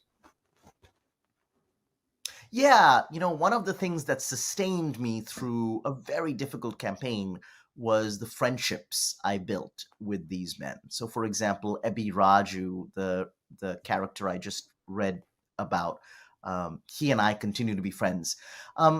One of, at the beginning of the book, when I meet these workers, it's clear that they have problems, but we all share a major problem, which is how to get 500 men out of Mississippi and Texas labor camps in the middle of the night, how to engineer the Great Escape. And the way that happened was through a friendship. I met a worker named Rajan. He was deep inside the Mississippi labor camp. My initial meeting with those 100 men ended disastrously. I couldn't promise them anything. The meeting broke up. The men streamed away. But then this one man, Rajan, reached out to me, and he and I built a friendship. We were very uneasy allies at first. I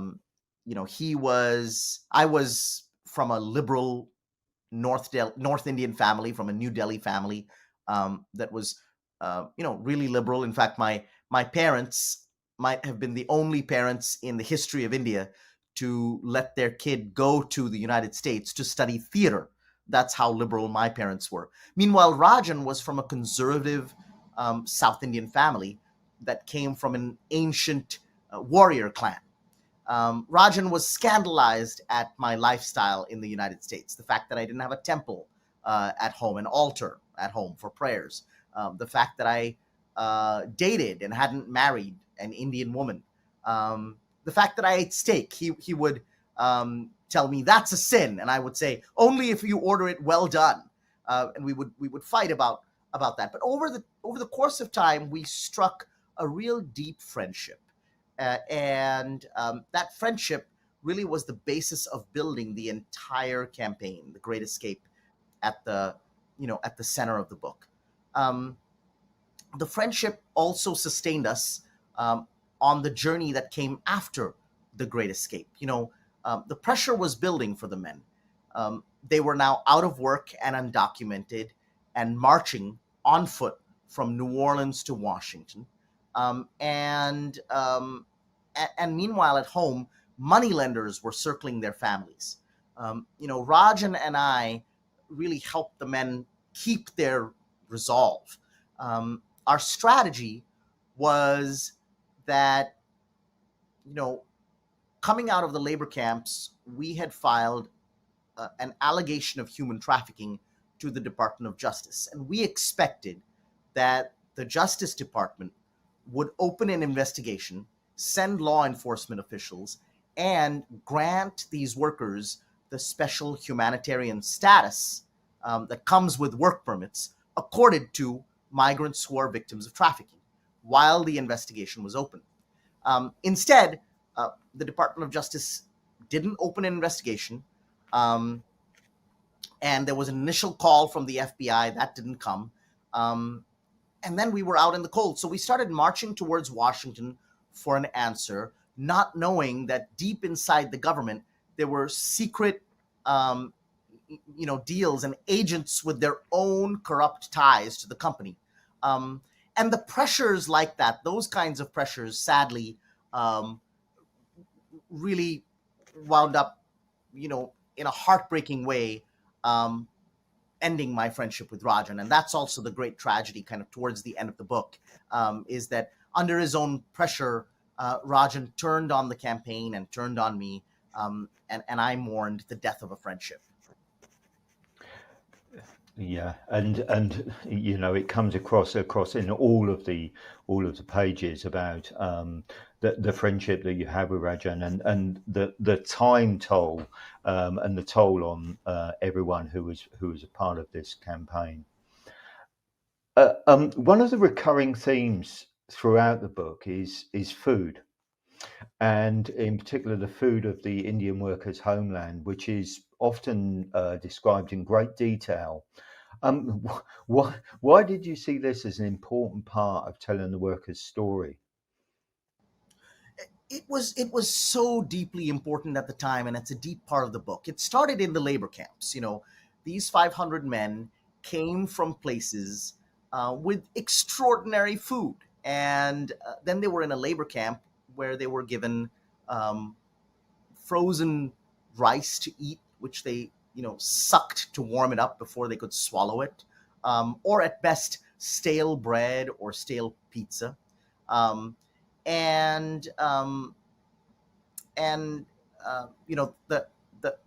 way we started to hatch the plot to help the men escape started with food. I would smuggle Indian ingredients into the labor camps for Rajan. Rajan would commandeer the kitchen in the labor camps, and he would start to cook up these extraordinary, simple but extraordinary meals. A simple dal, yellow lentils collapsed into a soupy mix, stirred with cumin and oil. And these flavors and smells in the labor camp woke the men up from their catatonic hopelessness, from their state, and it revived their hopes. Those meals were the occasion for Rajan to recruit them into talking to me. Then he ferried the men out from the labor camp, 5, 6 at a time, to secret meetings in a hotel room where I would meet with them. And at that meeting, I brought Indian food for the men to eat.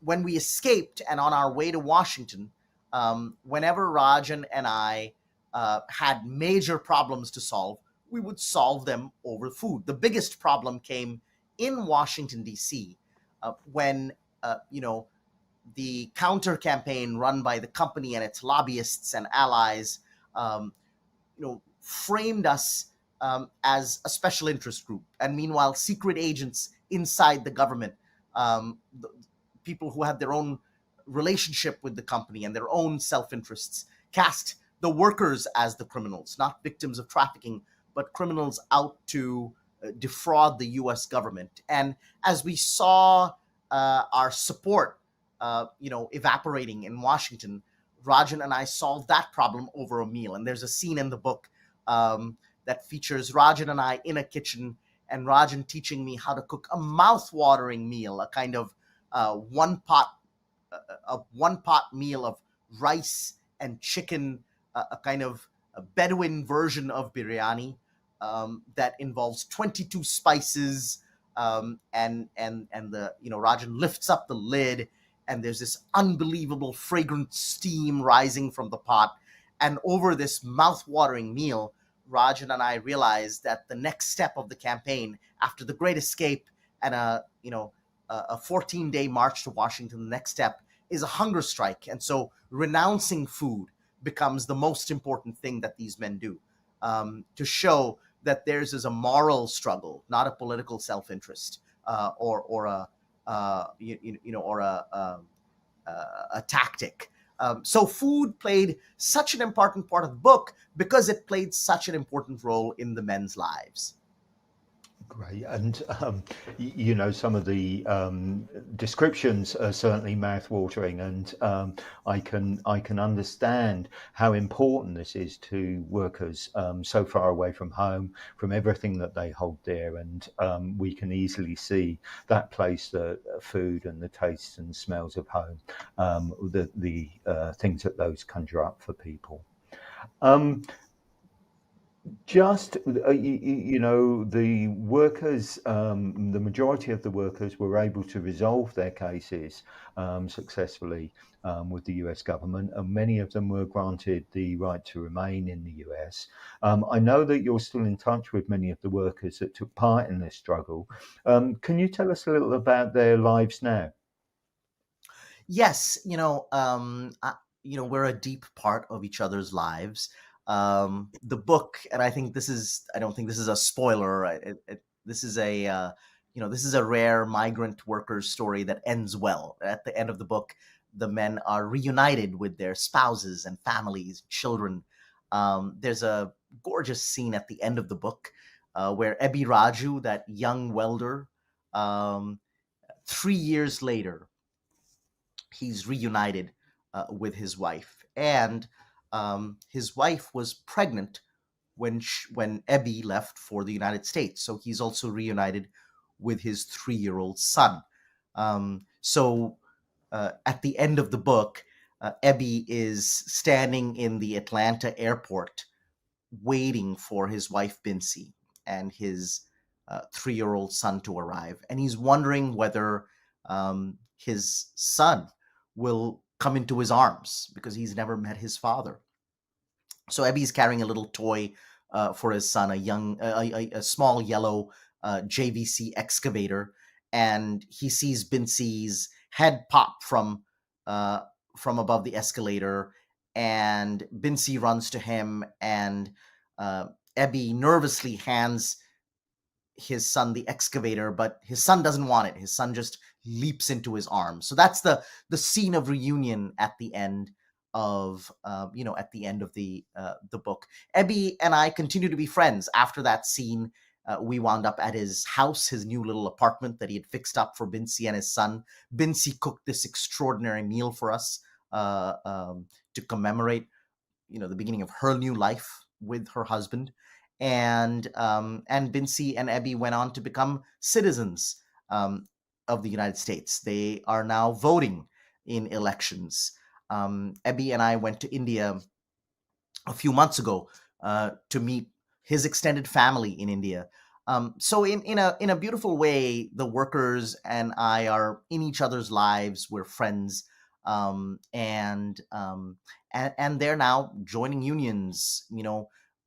Sending their kids to college. In fact, I got a call from one of the workers the other day, a man named Shaukat, who's right at the heart of the book, and he said just weeks ago, he said, "Saket ji, I have something to tell you. The campaign is over. We finally won our campaign." And I said, "Well, that was a few years ago, right?" He said, No. Victory just happened, this week, because my oldest daughter just got into 5 American medical schools. So these workers, the way they see it, the real rewards of our campaign are not for them. It's for their children, who are now receiving their own, accolades and on their own journey. That's the real victory of the campaign. Thank you. And that's the migrant dream, isn't it? How do we do better? How do we do better, especially for our kids? Saket, just moving on.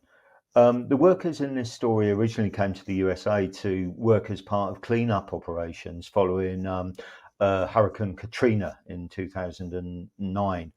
And I think that we can all see that the unfolding climate crisis will inevitably see more of these natural disasters, hurricanes, flooding, wildfires, etc., occurring. And we might also include reconstruction after conflicts such as that going on in Ukraine at the moment.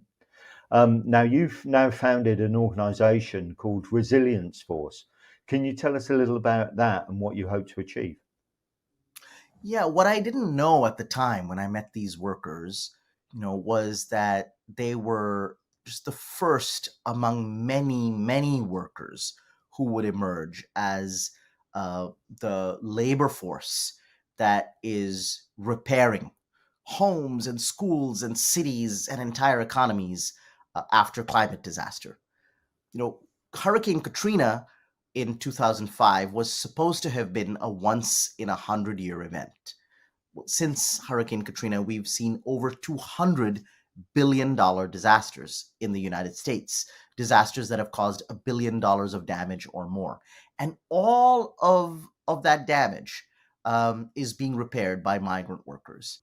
So in the decade after Hurricane Katrina, each time there was a flood or a fire or a tornado or hurricane, the same workers who rebuilt the Gulf Coast would then go following storm after storm to rebuild and repair. And each time they would call me, they'd say, "Come here and help us. You can't believe what's happening to us." And I would go. And it turned out over the course of a decade, these workers have acquired incredible skill and a deep sense of vocation around their work. So we've given them a name. We call them the Resilience Workforce. They are the United States' white blood cells. They are the people who do repairs and make recovery possible after climate disasters. And Resilience Force is, their national voice. We're the voice of these workers, and we protect them. And right now, these workers are mostly undocumented, mostly migrants. They're mostly unprotected and vulnerable. But also, there aren't enough of them. What we really need in the climate change era is a resilience workforce of millions. That's part of what we're doing, is building a millions strong workforce to rebuild and repair at scale in an era of climate disasters. these workers are also rebuilding social cohesion. A lot of times you have immigrants building the homes of people who thought they hated immigrants until a flood came, and then they were relying on these immigrants.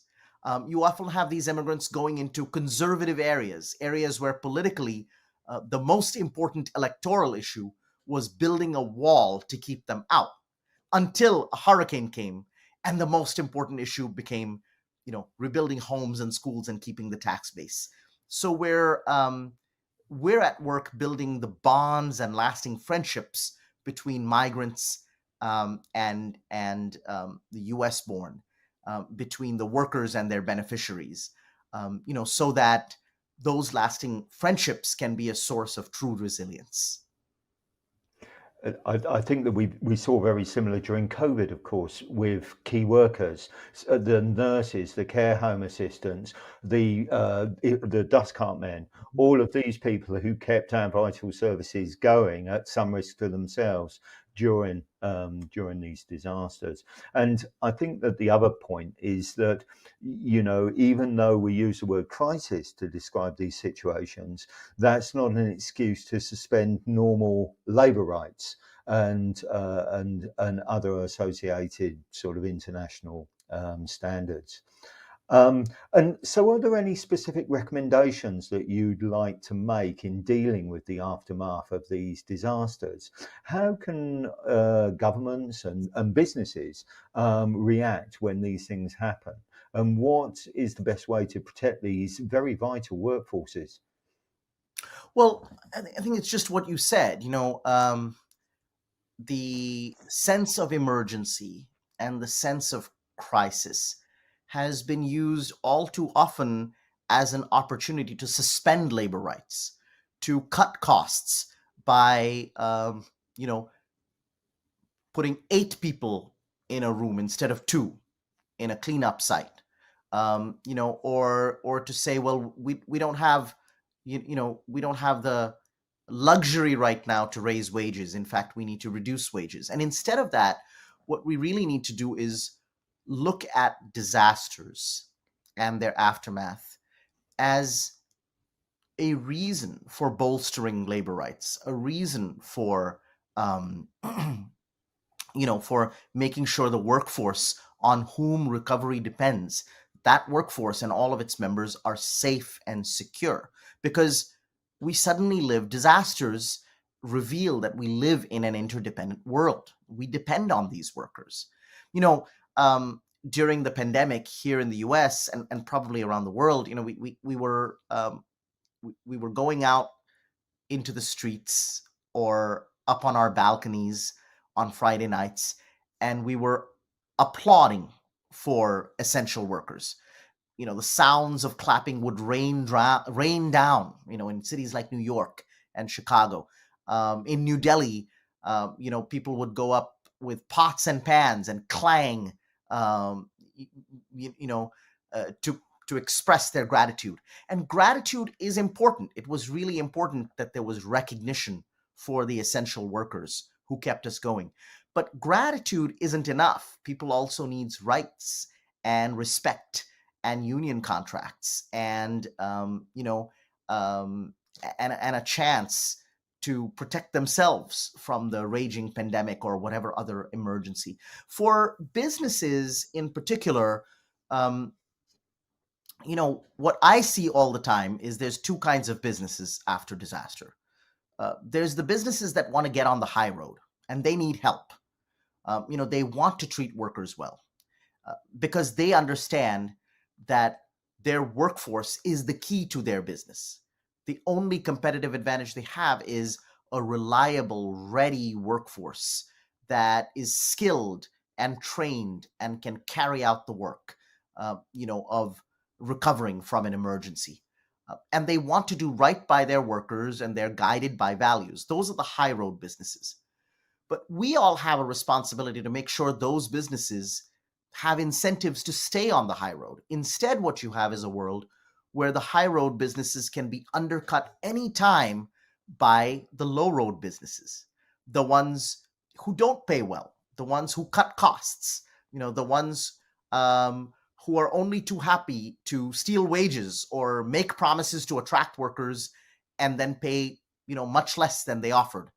And as long as that's allowed, the rules of the marketplace will be that the low road actors will always win, will always get the next contract, will always have a competitive advantage, while the high road contractors or businesses, don't know how to stay in business. So we really have a responsibility to have to keep a framework where there's as much incentives to stay on the high road and as many punishments for the low road actors, so that it's no longer good business practice, to undercut market competition by treating workers badly. I think the point you make is one that's very well made, and it's always important to remember that decent labour rights that are effectively and consistently enforced don't just protect workers, they also protect law-abiding business that's trying to do the right thing. And we see that in all of our work across the world. I think that the things that we can all see that the things you describe are going to become even more necessary as we learn to live in a world where these environmental shocks become more frequent. It's clearly vital that we try to establish some common standards for these situations, and crisis cannot be used to overturn hard-won labour and human rights. The workers involved in the reconstruction and rebuilding that's needed are effectively key workers, essential workers. All the more reason to treat them with respect and dignity. Saket, thank you for speaking to me today. It really is much appreciated. And Saket's book, The Great Escape, A True Story of Forced Labour and Immigrant Dreams in America, is available in all good bookstores. And you can find more about his organisation Resilience Force at the link on the screen. Thank you, Saket, very much. Thank you, Neil. Great to be with you. Bye.